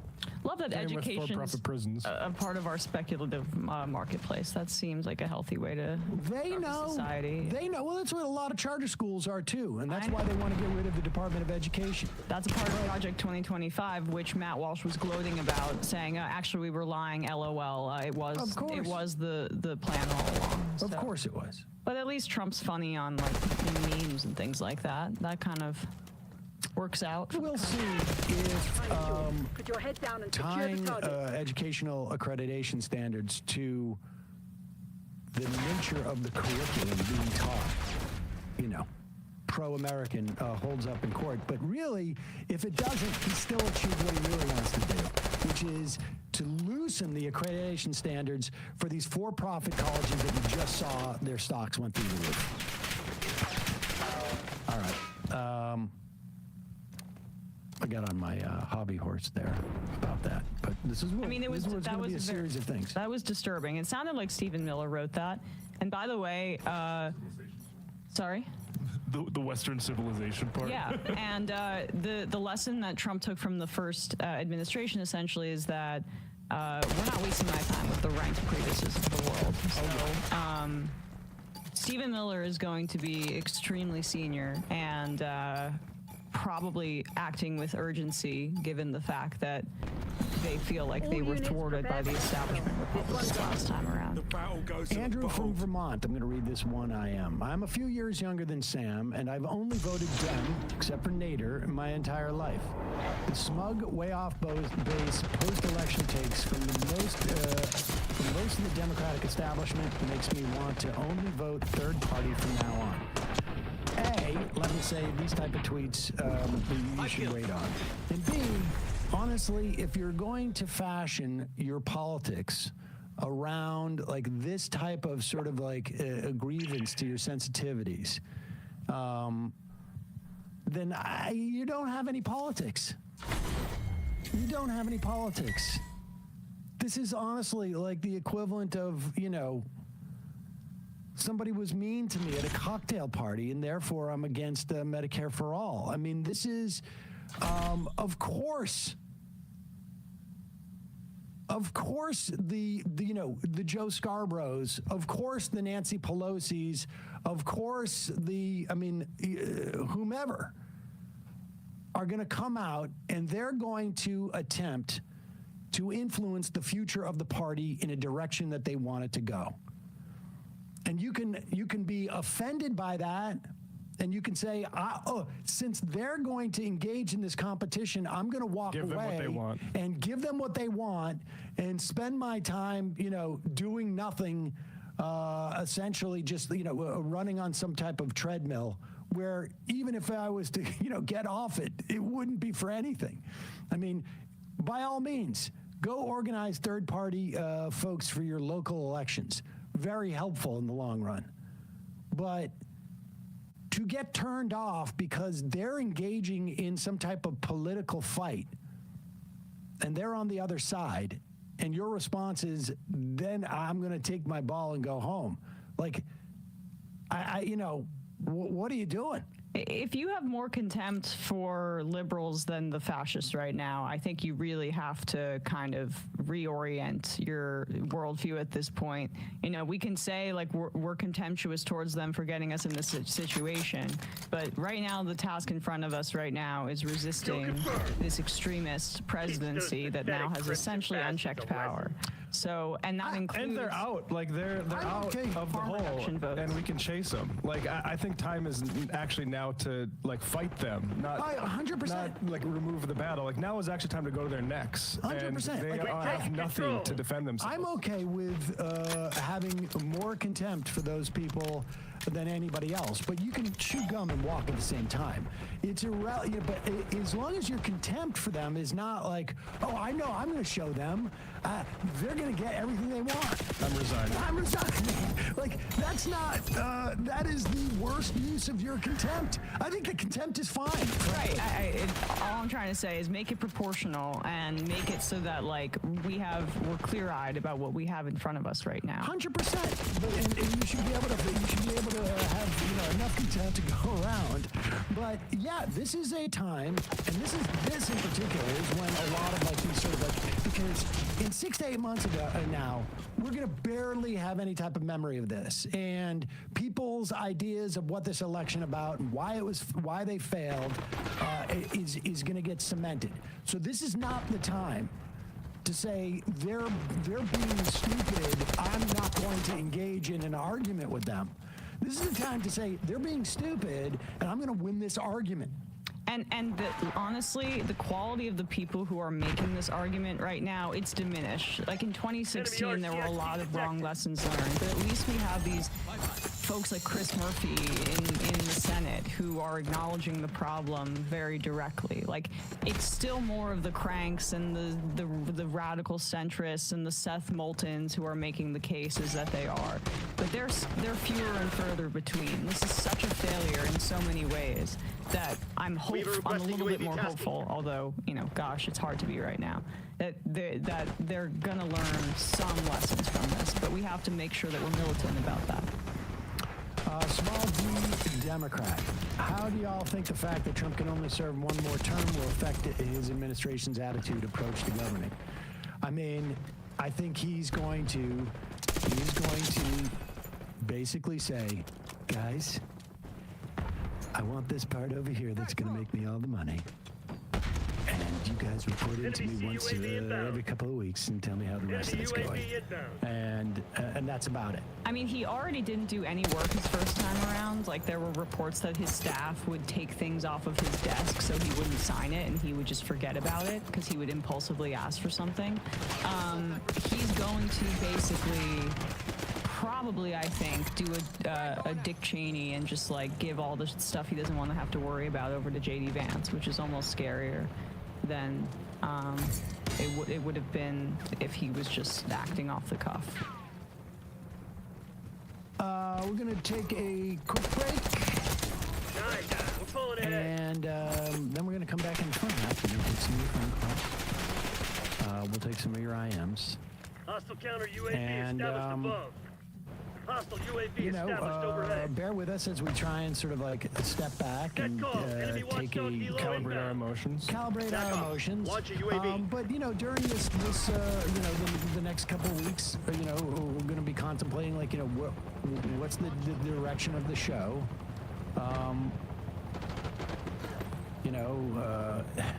People have been very rude to me on the left, and one of the things that I feel strongly about is that I can't speak my mind without being criticized.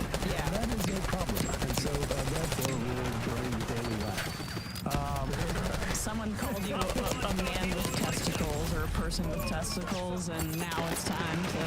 Yes, I'm referred to as a person with testicles. Small testicles, but nevertheless. That was the least insulting part. That was the least insulting part of it. Look, we're gonna every couple of years we sort of reorient the show. It's subtle at different times, and it's more or less dramatic at other times, and some of it happens organically, and some of it happens like, oh, we're not gonna do Mondays. He's gonna be book day anymore. Or Tuesdays is weekday, or something like that. Give us a little bit of time, and we're gonna work it out. It's not something that I hadn't contemplated before, but really don't have a sense until something like this happens of what sometimes the answer is. There have been work, I've been impressed by people like Pritzker in Illinois, who they spent a lot of time in the past month or two, I guess, looking at Project 2025 and figuring out what they can do as a state to inhibit some of the things. And you've got, places like Massachusetts, and you've got California, and other places saying, like, we're not helping with this deportation or whatnot. Stay tuned. We're going to take a quick break. And then we're going to, we're going to switch the fun half to constructive criticism half. Oh. Yep. No good news that we can point to in the fun house. I'm struggling. Connie will be looking at someone that saved the Jews. Yeah, maybe. What's the? Oh, we'll go over some of Tim Pool today too. Oh yeah. Oh, and we have some good news to do with this. Jesse Waters has nowhere to go for Thanksgiving. But we'll talk about that is. Jesse Waters' mom is like an actual therapist or something like that, right? Dr. Ann Waters. I didn't know that, which makes kind of the subplot of them having. It totally makes sense. I mean, that type of stuff happens all the time. It's like, what was that show? Family, the one that Michael J. Keaton, Michael J. Fox is on. It's Alex P. Keaton. Family Ties or something. Whatever. Folks, your support makes this show possible.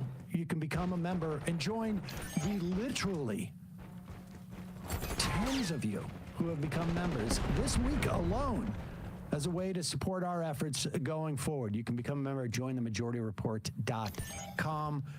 Hey, folks, don't forget to hit the subscribe button and check out our daily show. We do it every day at 12 p.m. Eastern for about 2.5 hours. We even take phone calls. You should check that out. Do it now. If not, get to work. Enemy RCXD detected.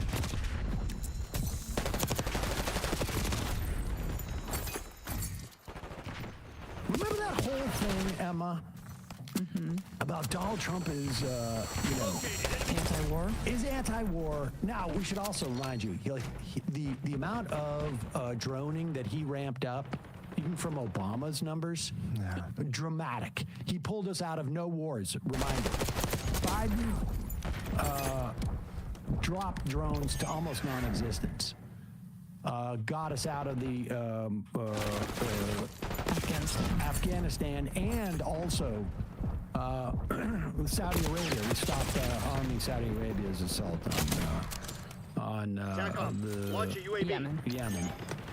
Trump didn't just exceed Obama in one term with like the number of drone strikes. With Obama was in office for 2 terms. Trump exceeded it in 1, but he also removed that policy that Obama put in at the end of his presidency that had reporting requirements for those drone strikes and publishing the number of civilians that were killed. So we also have a less of an understanding and transparency on that front because of Donald Trump. I wouldn't call that anti-war. And, but we saw, all the libertarians and all the anti-war people saying that Donald Trump is the choice. I mean, we will get in the coming weeks to watch what Israel's going to do in terms of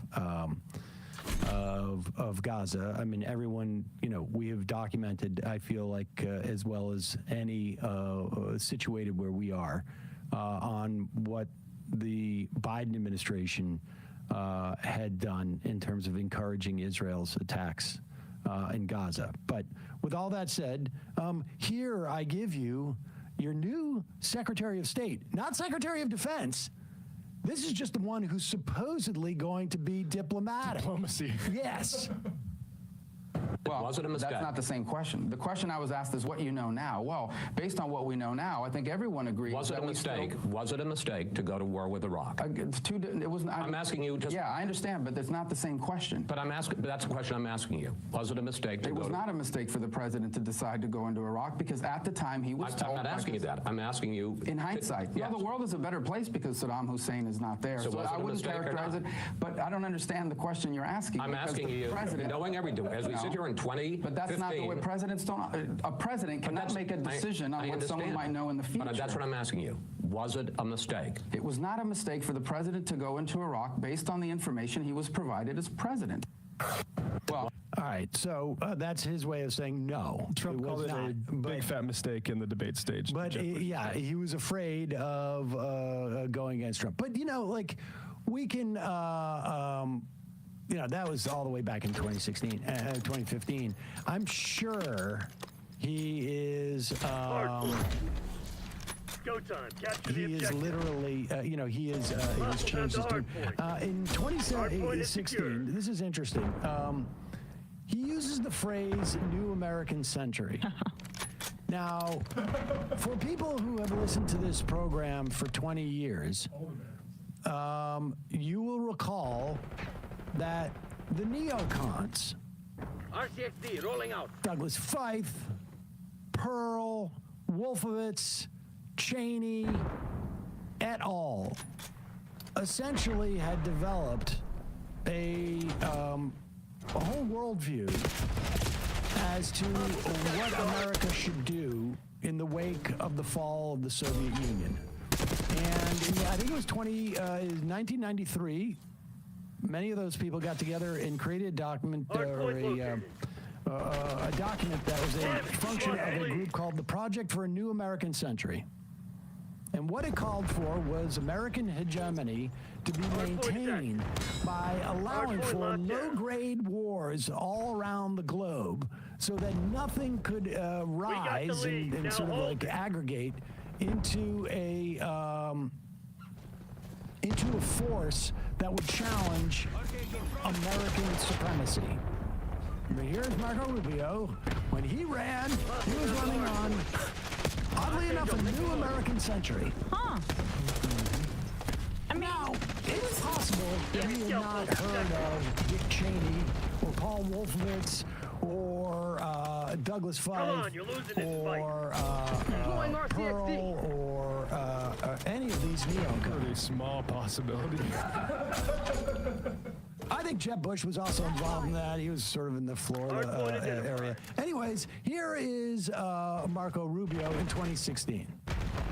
So if you don't get a deal, what's the alternative? Do we have to go to war? Is it necessary to be absolutely certain they don't have a nuclear weapon or capability? Absolutely one. And I think that the best way to have achieved that is to leave in place both the unilateral sanctions and the international sanctions. You combine that with a very clear demarcation to the Iranian regime, and that is this. If you cross this threshold, you will face military action on the part of the United States. We don't want that to happen.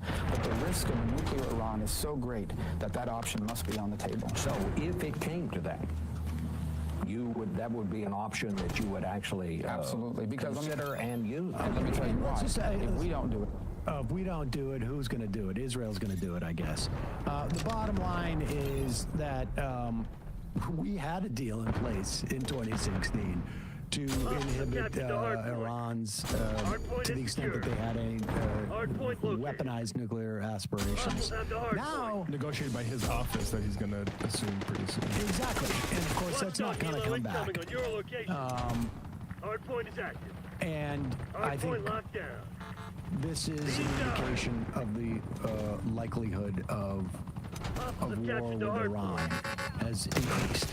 This is not a dove that Donald Trump just picked. This guy was sort of like, I don't know, it was Batman and Robin with McCain and Graham, and this guy would have been, I don't know, not Alfred, but, some junior Robin, essentially. And Trump, another war hawk thing that he did was assassinating Qasem Soleimani when he was president, extrajudicially, a top Iranian general. And the only reason that we didn't go to war with Iran was because, as we've seen now with Israel's provocations, Iran has decided to to take it on the chin, essentially, and they haven't escalated. But is it like with a more hawkish Secretary of State and the second time around, after all of the conditions that have been laid bare because of Israel's genocide in Gaza, and the way that region has been inflamed, do I think that the possibility this time around for Iran to respond and drag us into a war, like that's just increased in terms of its likelihood many times over, it seems to me. Rubio is a hawk on everything. He's a hawk on China too, that's a part of it. He's a hawk on Cuba. He pretends like his family came over and fled Castro, but people have done some research into it, then it was actually during Batista when they came over, but whatever. He's a hawk on Venezuela. We're gonna see a return to neocon style I mean, look, it's not even a return, but a retrenchment of these neocon style politics. And all that anti-war stuff, please. Wait, don't take it from us. Don't take it from us. I want to play poker with this guy. Here is Dave Smith. We had him on the show, I feel like years and years ago. I can't really remember. In the old backdrop days. In the old backdrop days. And Dave Smith, who basically sold out the Libertarian Party by... He basically commodified the Libertarian Party and gave it to the GOP. I mean, did he not? He supported Trump as opposed to his Libertarian candidate. Nobody knows about Chase Olivier. His name is. I mean, that candidate was actually not bad. The best on the border, I think. But here is... Marco Rubio, he writes, Dave Smith writes, Marco Rubio is a disaster. Might as well give Liz Cheney, the State Department, awful sign. It's not a sign. It's the thing. It is the thing. Yeah, this is not a signifier. No. This is a power. Or it could be, I mean, talk about like desperately wanting to be a plausible deniability in Snowed. I mean, this guy's such a mark. It's not a sign. Like, what do you think? No more sniper. This is what we're gonna do. Yeah. We're going to appoint little Marco, the Secretary of State, as a head fake, just to scare people, to make them think that we have a neoconservative policy. But I'm actually not going to do anything in sense. I have been hitting the books and dug deep into this, and so it's a head fake. This knife in my back is a bad sign. Exactly. Here is Dave Smith sending out the word, sending out the bat signal to Donald Trump Jr. Just when he just check my watch here. Do we have a calendar up? This was, I know, 1 day ago, where Donald Trump Jr. said, this one, Dave Smith was like, "You stop Pompeo movement is great." They were really feeling themselves for 2 days when Pompeo and Nikki Haley, two people that personally offended Trump. Yes, exactly. Right now, we need maximum pressure to keep all neocons and war hawks out of the Trump administration. They have had their time. Can we show more there? What else comes in? We have had they have had their time, he said. I mean, here is Dave Smith. And to be fair, that was almost 3 whole days ago. Yeah. So life comes at you fast. But as we're pulling that up, we should remind you, it's not just... Here it is, and they've had their time at the table and brought nothing but disaster to the world in this country. America first! Screw the war machine! And, You've got it, Dave. And Donald Trump Jr. agreed. Now, I'm not as hip as Donald Trump Jr. What's the 100 thing? Like 100%. I'm on it, he says. He says. Agreed. 100, 100, 100. 3 exclamation points. I'm on it. But in the meantime, I also have to go join the board of the VC in funding a company that funds all right-wing merchandising that my dad's going to be going out and promoting, not including our own, crypto coin meme or whatever the hell it is. Well, I just can't even. Yes. Tighten up and show some And so there you have it. And you should say, well, this is a bad sign because Marco Rubio, Mike Waltz. Yes. Another bad sign. It is also another bad sign. Yes. Wow. He is, Mike Waltz is... The writing on the wall is not looking so good It's here. not. I mean, Trump's really working overtime to throw everybody off the trail by appointing all these war hawks to these top positions. He is a China hawk, a Green Beret. Sedgwick casting this guy. He called for a U.S. boycott of the 2022 Winter Olympics in Beijing due to its involvement in the origin of COVID-19. Also, apparently, according to Mike Waltz, China mistreats Muslim Uyghurs there. Now, I would also imagine that Waltz also has a problem with Muslims in other parts of the world, though. Yeah, he has a problem that they're putting them in camps instead of just bombing them. Exactly. Well, at least you should know he was a policy advisor to Don Rumsfeld. Oh. I stand for several hours a day. How is standing torture in Guantanamo torture guy? Yeah. There you go. So, this is... That's a real thing. A real thing. That's very bad. Yes. Loose stool. Emma's helping Sam finish his sentences today like she's his nurse. I mean, I need it. It's been a tough week all around. My neurological capacity. Yes. Activate catch-back protocol. Get your ass back. But I am going to enjoy the, let's play this clip from Mike Waltz. This is Donald Trump's incoming national security advisor at APAC in 2017, CPAC, and in 2017, and this is a guy who was mad that Joe Biden was contemplating or would ever contemplate getting out of Afghanistan. And here he is 3 years later, basically saying, we need to have people in there more or less like we've had them in Japan or Germany. 15 years in, yes. Are we in for a lot more fighting? And do we need a long-term strategy to undermine the ideology of Islamic extremism, just like we did fascism and just like we did communism? Yes, we do. And Gordon, I think we're in for a long haul, and I think our nation's leadership needs to begin telling the American people, I'm sorry, we don't have a choice. We are 15 years into what is going to be a multi-generational war because we're talking about defeating an idea. It's easy to bomb a tank, very difficult to defeat an idea, and that's exactly what we have to do. All right, just let me make it clear on what he's saying here. He is saying 15 years into the Afghanistan war that the global war on terror, started by George W. Bush and the neocons, was multi-generational. Multi-generational.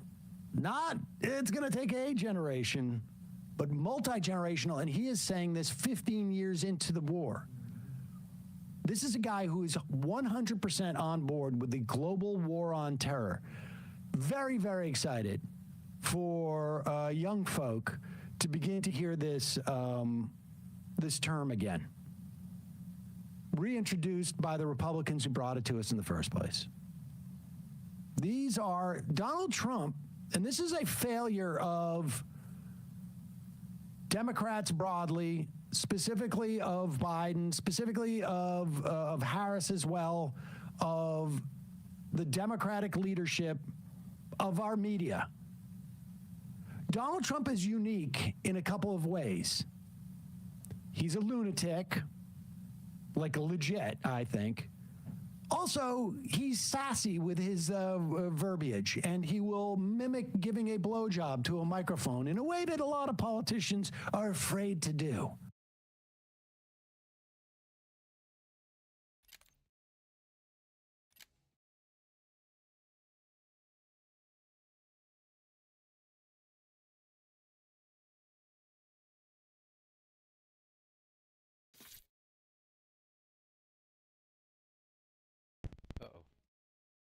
This working? Hello. Yeah, it wasn't. Uh-oh. Hold on. Let's see. Is this better or but not worse? No, I think I had it in the off position. I don't know what the hell was going on. Anyway. Good. Yeah. So pretty good. You didn't have to restart to find me, right?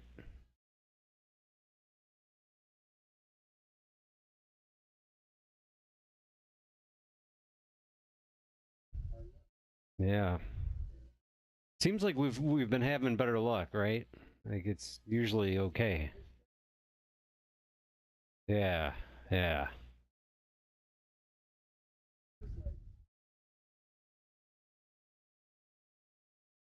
Mm-hmm.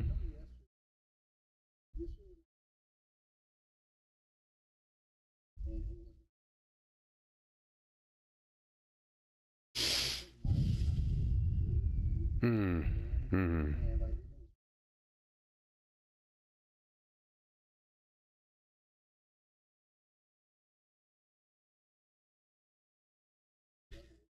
Yeah, nor can I. Yeah.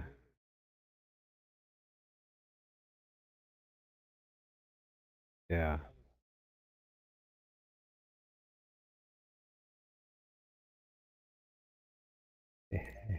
Well, just ask me. I'm 41. No.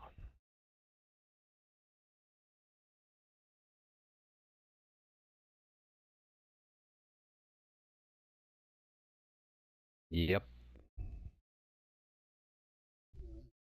Yeah. Yeah. Right. Yeah, when you see yeah, and yeah, when you look at all the other players too, I see just ones like you do. You know, it's no different. It's like, yeah, that's crazy. It's like how could that be a they got to be fixing that. Oh, okay.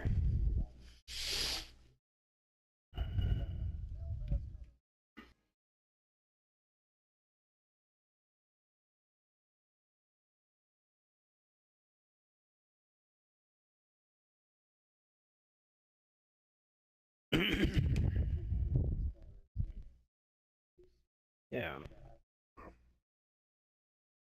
Yeah. Well, I'm sure they will.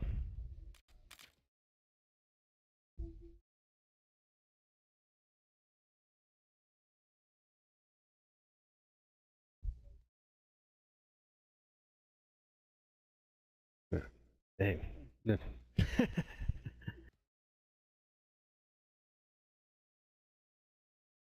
All right.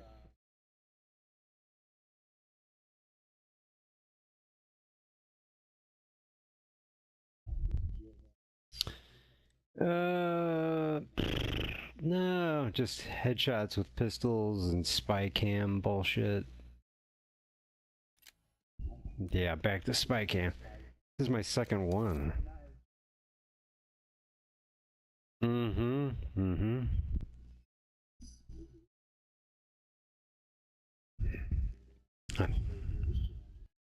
Yeah. I assume so. I don't know.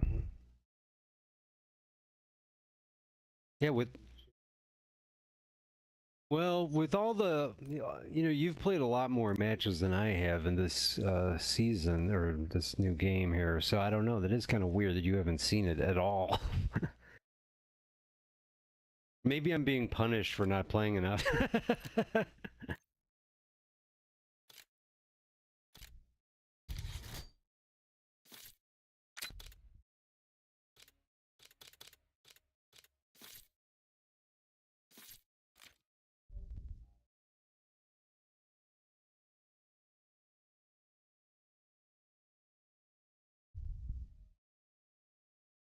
Hmm.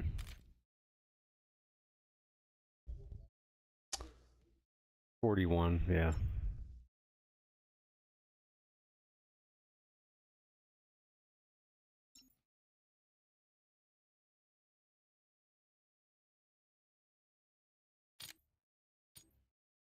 Okay. Yeah. Yeah.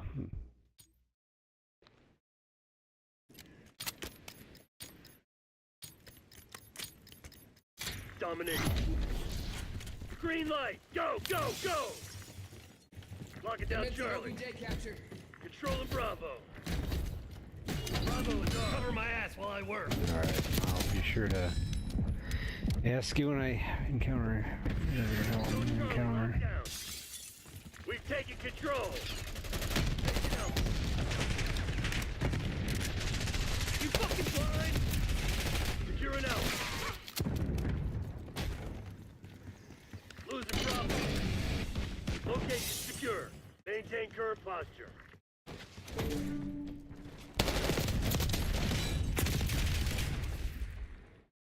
We lost B. We're losing Charlie. Taking Bravo underway. Start capture. Watch it, shithead. Locked down. Oop. Hold those All right. SOBs back. We lost C. Whoa, whoa, whoa, whoa. Losing B. Yeah, it's all right. I was on a balcony. Let me get my bearings. Enemy sniper shooter and Charlie. Finally, shoot me up.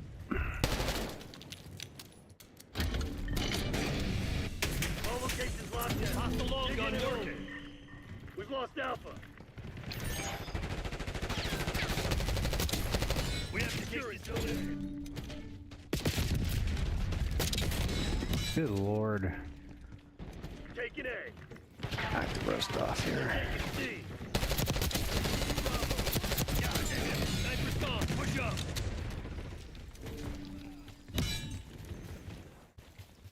Bravo lost.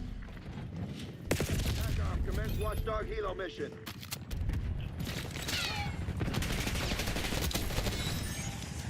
It's the best combat move ever, running into a room with a camera. Hey, anybody want their picture taken? And then they're just shooting at me the minute they see me. I'm like, hey! Archangel going hot. We're losing Charlie. I thought maybe you would be camera shy and you'd run away from me.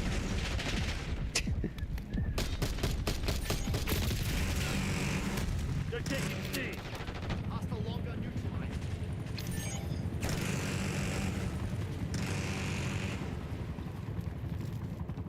Okay. Lost Charlie.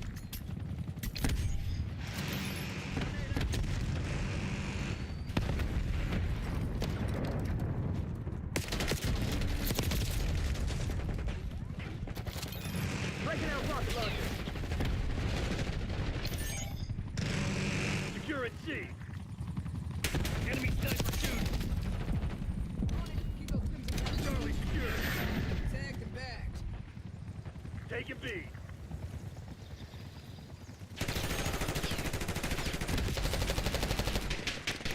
Enemy marking shooting. Securing B. We're losing Alpha. Losing Charlie.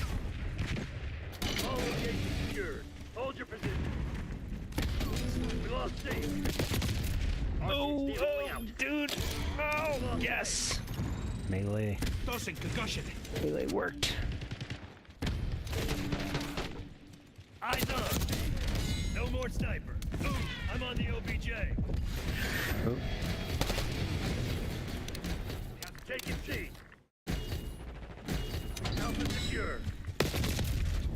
Yeah. Losing A. Zone C secure. Sniper's gone. Push up.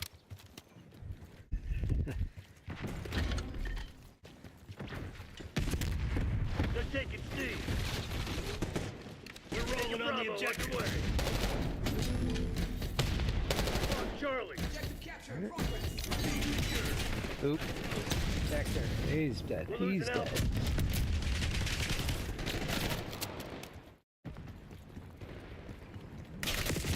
Securing C. Tossing concussion. Losing Bravo.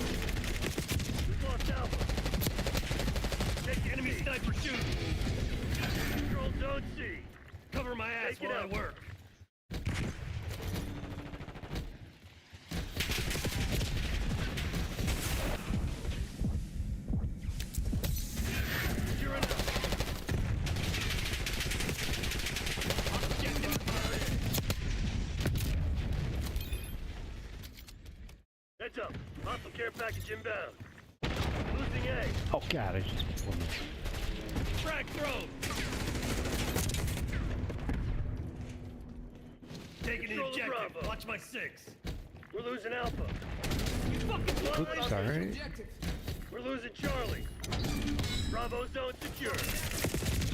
We lost C.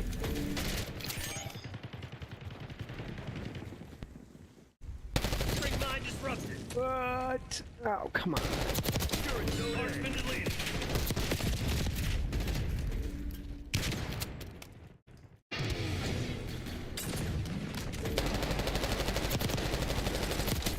Sniper's gone. Push up. Scout pulse in your AO. Zone Alpha captured. B locked down.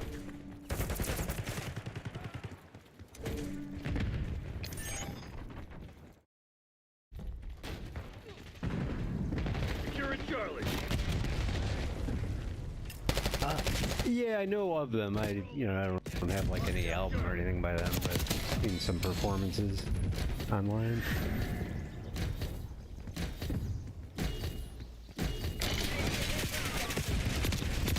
Secure.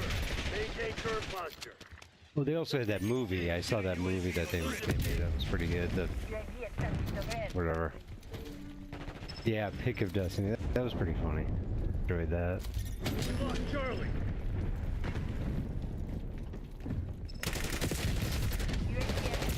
Oh, right. Losing Bravo. We lost B.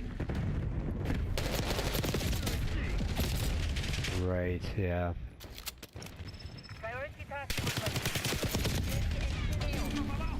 Charlie secured. Losing A.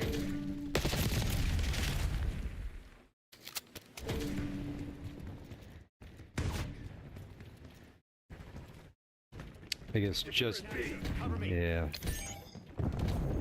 Justine Bateman just said something. She's about she's so glad that now that Trump's been elected, she's no longer walking on eggshells, and the woke party balloon has been burst. Yeah, because that's what it felt like, a party balloon. So. Losing B.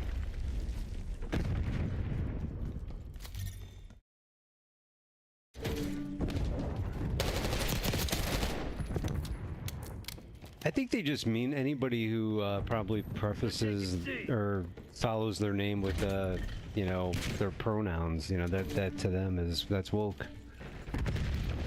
Yeah, that's all it would take. Losing Bravo. Watch it, shithead. Losing A. TACOM. I need eyes overhead.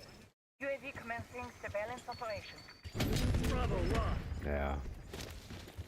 Crimson's on their heels. Hit them hard. Take a Bravo on your way. UAV fuel check 50%. We're losing Alpha. We're losing Charlie. Cover my ass while I work.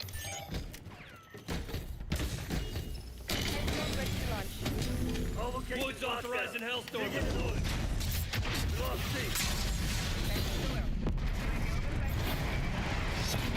That's the last. Good shit. All mission objectives met. Way to make it. Hey, I got best play. On it. Keep those crimson bastards off. Got him. Come on, let's have a third. There we go. Come on. Bring it on. Yes, that was a 4. Yeah, I hardly almost didn't.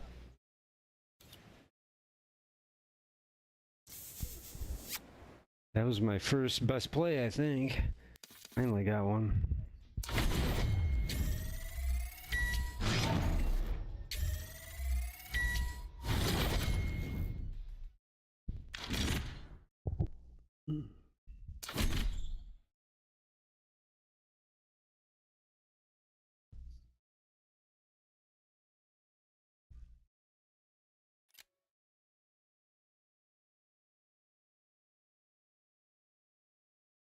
I don't remember it offhand.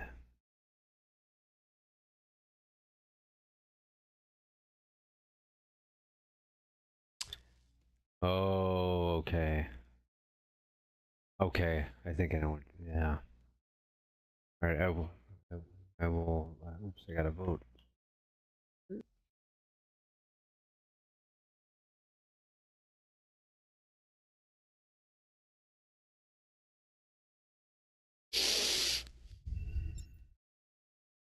Low town.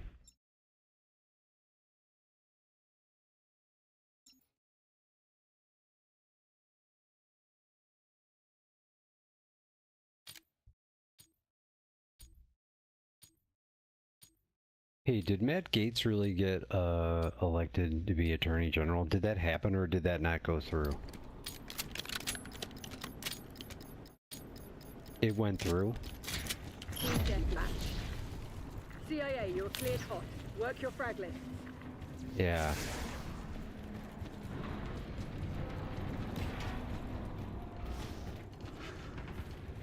We're winning.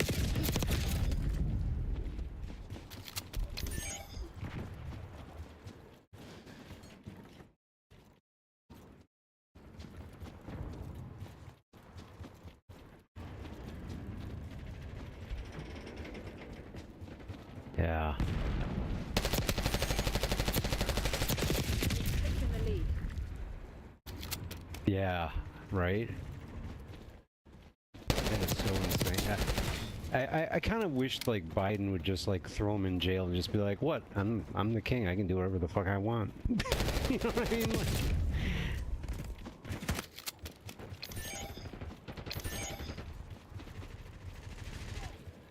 right. You got to be the good guy.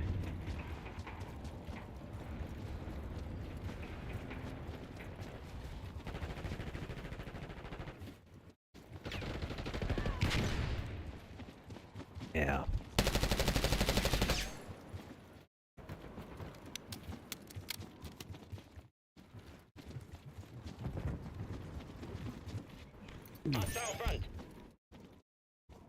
Yeah.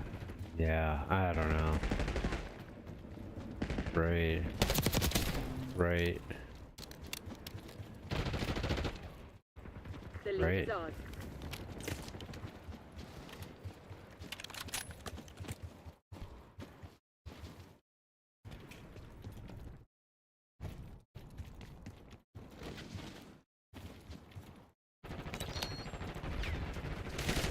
Oh God. Sniper threat neutralized.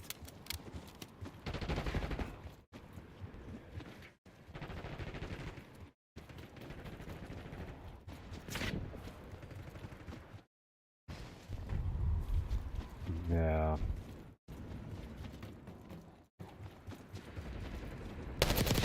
Yeah, I mean, whatever.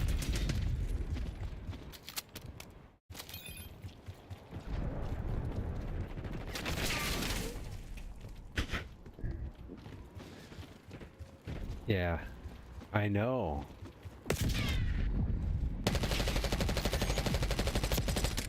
Oops.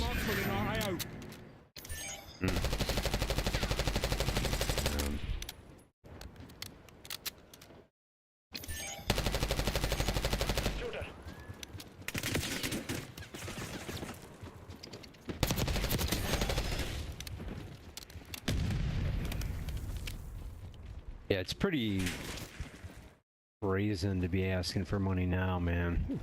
Like, we are all fucking depressed and...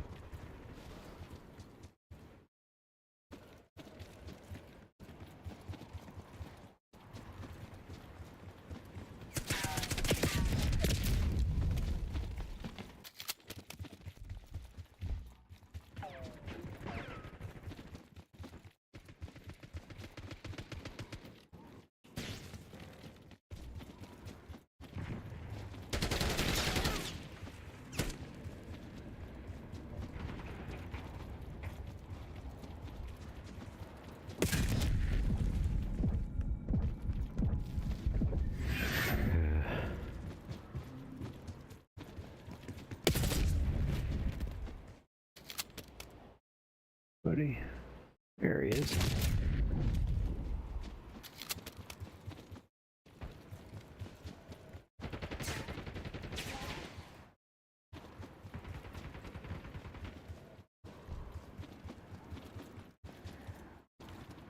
Any kind of what activity? Oh, yeah.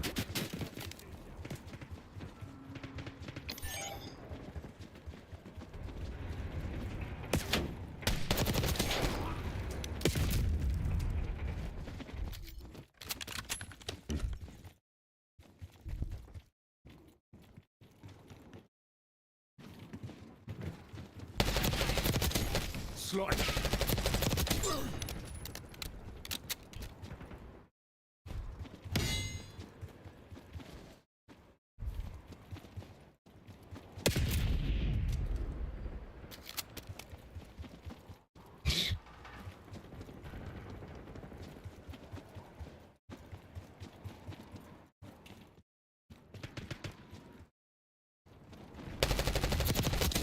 Hostile deleted.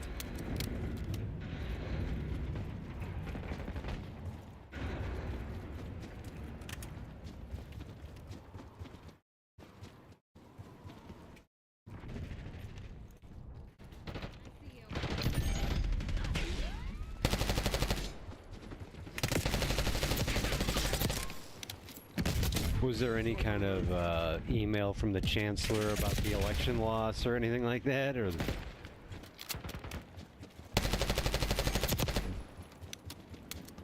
Yeah. Like, well, the fucking majority of Americans fucking popular vote. I cannot believe he fucking won the popular vote. That's unfucking believable. Yeah, he did. Yeah.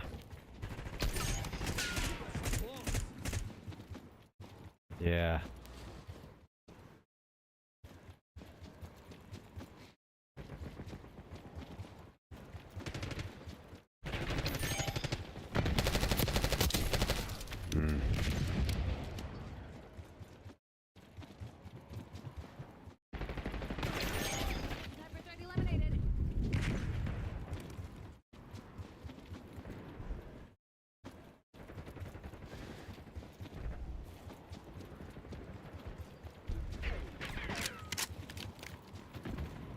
Oh, God.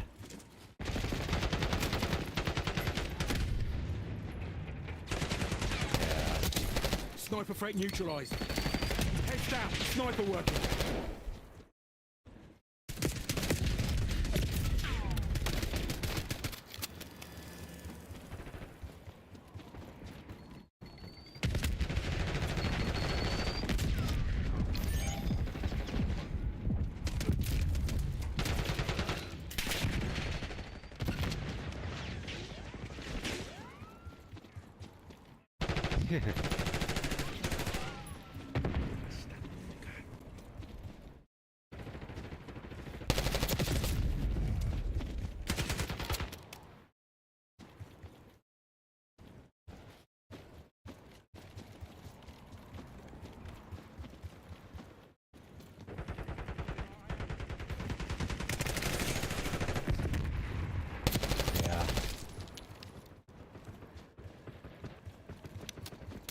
That's the part that makes me so sick. Just that he's not gonna fucking stand justice, and all the fucking January 6th people are gonna go free. It's just, it's...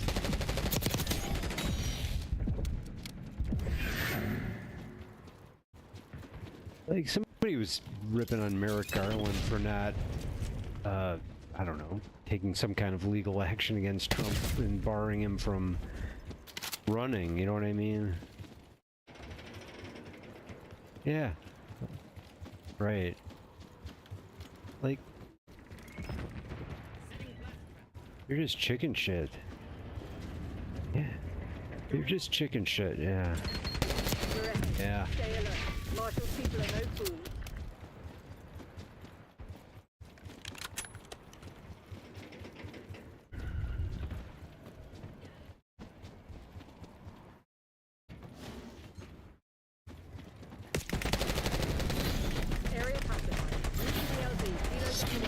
Adler's lot are on the run. Solid job, Crimson.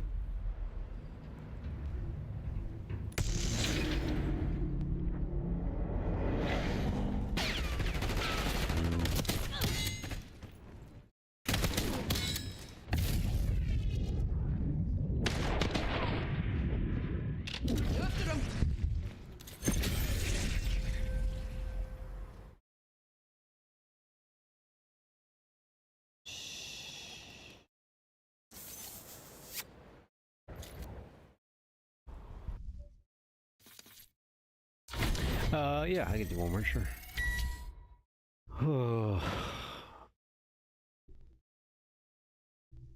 No, that's fine. We all need to vent, man. It's fucking us. Yeah, it's like somebody who tried to overthrow the fucking government shouldn't be able to run for government. How can, I mean, that shouldn't be hard to argue, you know?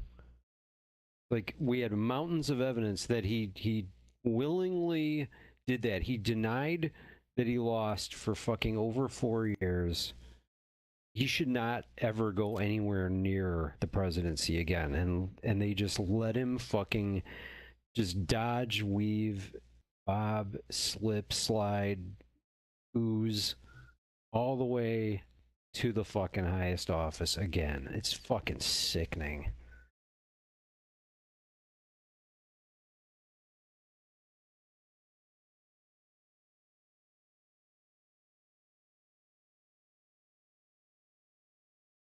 Hmm.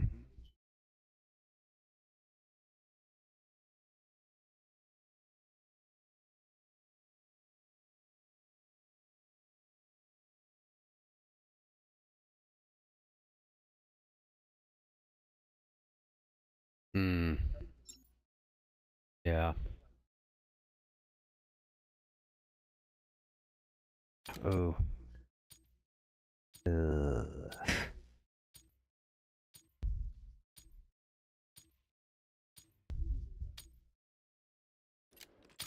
All right. Yeah. Team deathmatch. Neutralize all threats.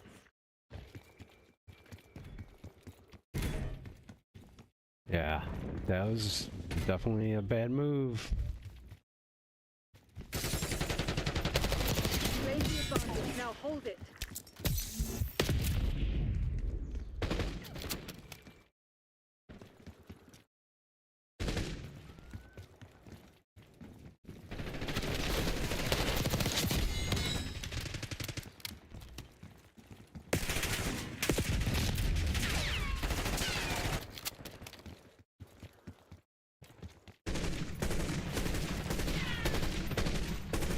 Ceasefire! Friendly target!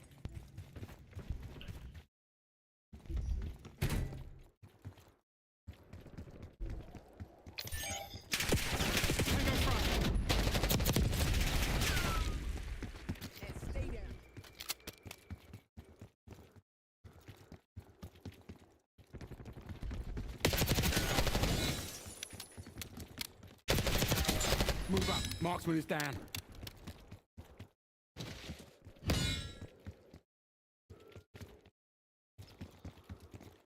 Go around in circles with this guy. Come on. Die, die. Oh. We're chasing each other around a truck like Three Stooges. He bested me there. Falling behind, Crimson.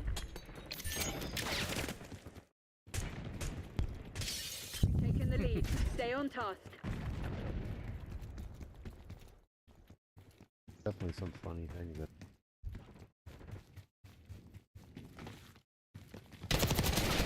Up yours!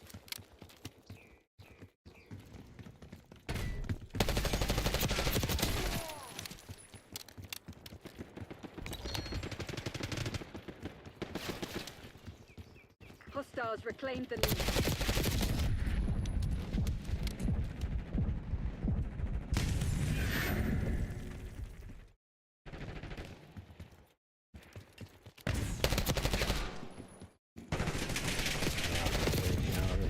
Comparison of, you know, you think certain things were like bad politically or otherwise at that time, and it was like, nope, that was really a good time, man.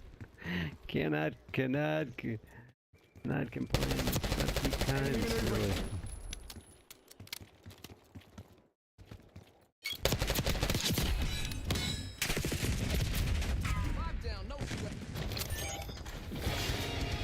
Yeah, I know, right? It's like that was rough, but not in comparison to what we're doing these days.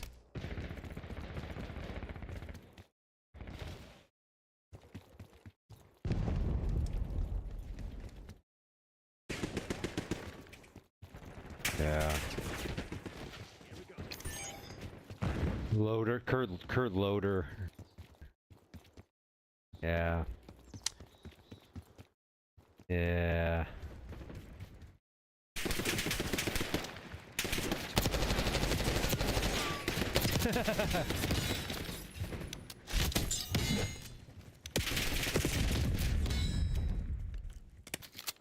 I was in my apartment. I think I heard it on television because I didn't have cable. I mean, but I for some reason I remember like coming back from a friend's house in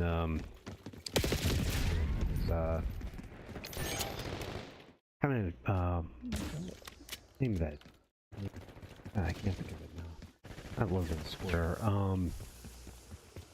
Bucktown. She lived in Bucktown, and I was waiting for a bus kind of near there to go back home to Ravenswood, and I just remember feeling like super depressed, thinking about Kurt Cobain being dead. I was just like, this sucks.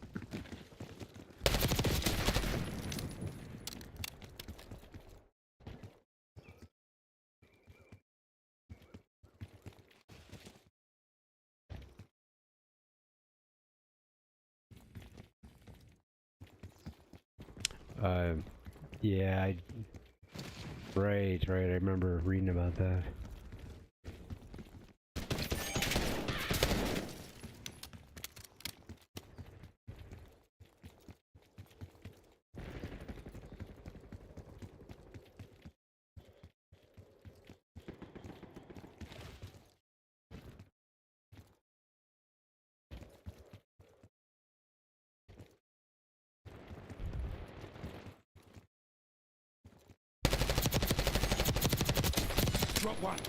Yeah, that was just a scary story because it was just some deranged fan or whatever just fucking shot him while he was playing, right? It's like, Jesus Christ, come on. What kind of world is this? Playing a show, having a good time, and you get fucking shot?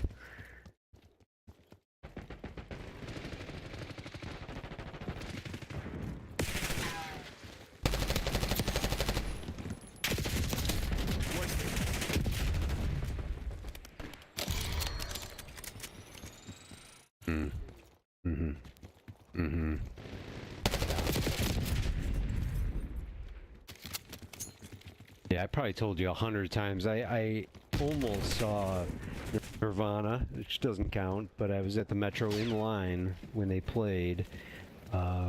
Shortly after the Nevermind was just getting humongous, which I should have anticipated when I went. We delayed in going to the show. So we were having some drinks at somebody's apartment and didn't leave until it was too late. And by the time we got there, we were literally like 2 or 3 people before they set up. That's maximum capacity. Yeah. Yeah. One, you son of a bitch. Oi, that was too All reports were it was a great show, and you know. Yeah, Metro. Yep. Yep. Yeah. I remember I went next door to there was a record store called Pravda that used to be there, and I saw there was like a stack of Nirvana flyers in the window, and I grabbed one, so at least I had a souvenir. Still got it in my closet. I framed it. I framed it in my enemy mine. Played.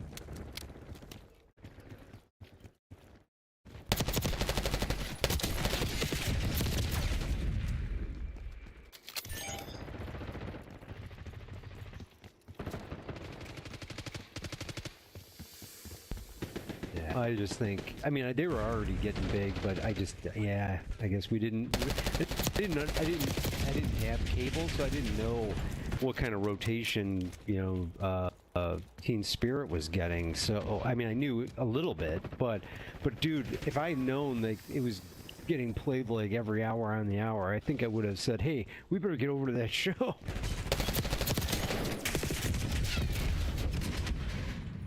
Scout pulse activated. Yeah.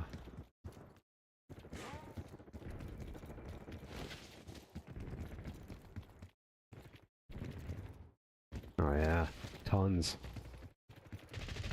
Get a UAV on grid. Lithium. They're walking. Have some goddamn pride. Pull your head out of your ass and check your fucking targets.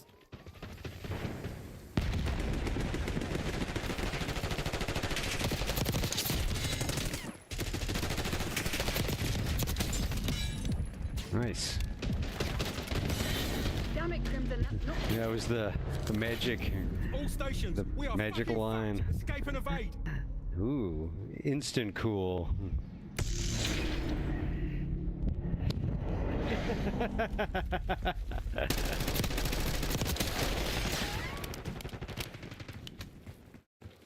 Hey, we're on top. Enemy on foot.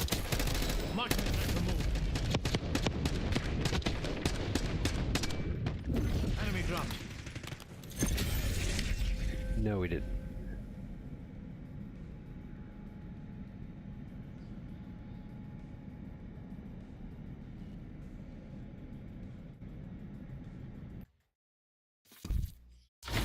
Down.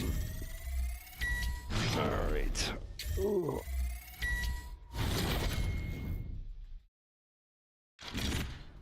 Yes, it is. It is Wednesday.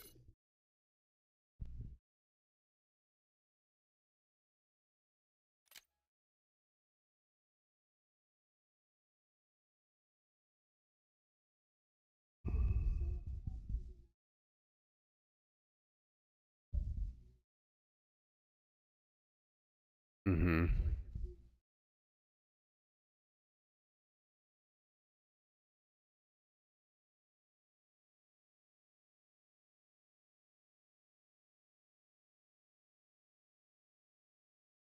Mm-hmm.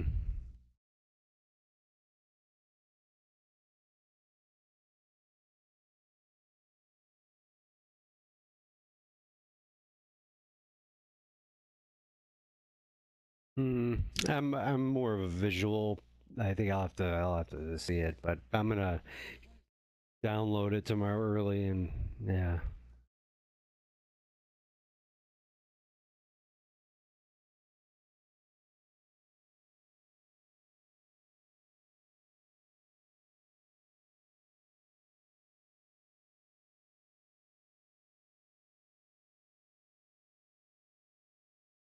Yeah, I'll get in there early tomorrow and download it and be ready to go.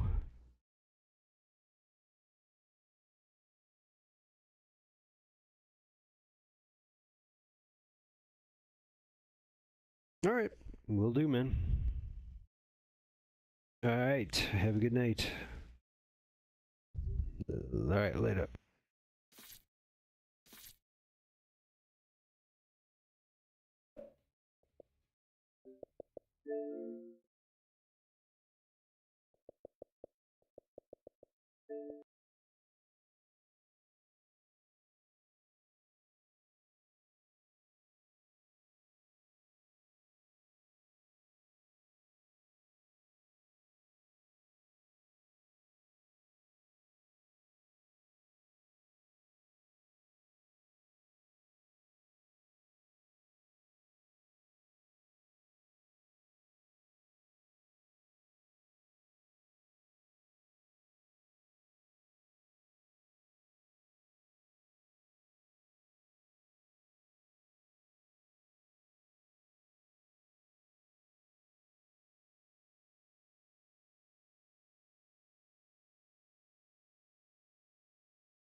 He also is a good marketer and good at insults.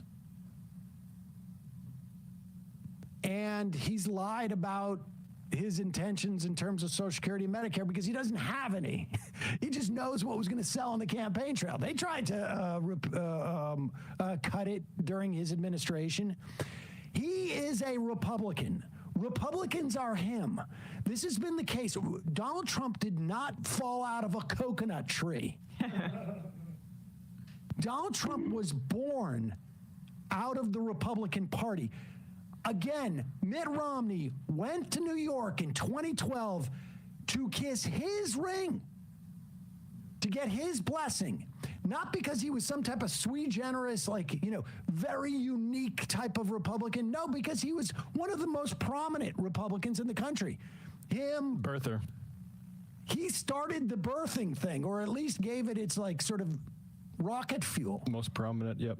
It was him. It was Rush Limbaugh.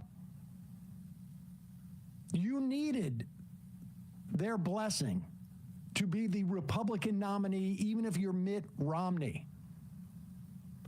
The days of saying that, they're MAGA or they're this or they're that, they're Republicans. They're Republicans. There are no, Dwight Eisenhower is dead. Yeah. Mitt He also Romney wasn't a typical Republican. He was a war commander that they recruited.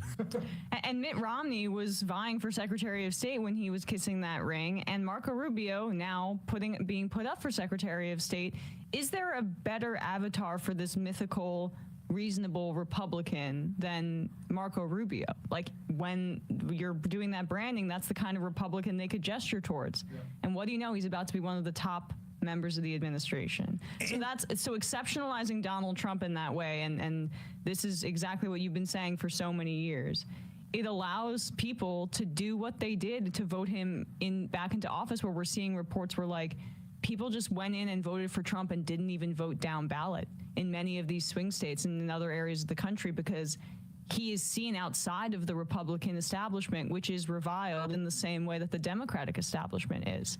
And that's what this entire never Trump Republican strategy that has come out of these last 10 years of him dominating our politics, all it did was further exceptionalize him and put him outside of the structure of the Republican Party. And it's nonsensical. Put up that libertarian tweet again, because this is the funny part. And this is again Dave Smith hearing about Marco Rubio. His reaction. I want his reaction. It should be his latest tweet. Just click on his profile. Go back to the other. Scroll down. Yeah. Marco Rubio is a disaster. Might as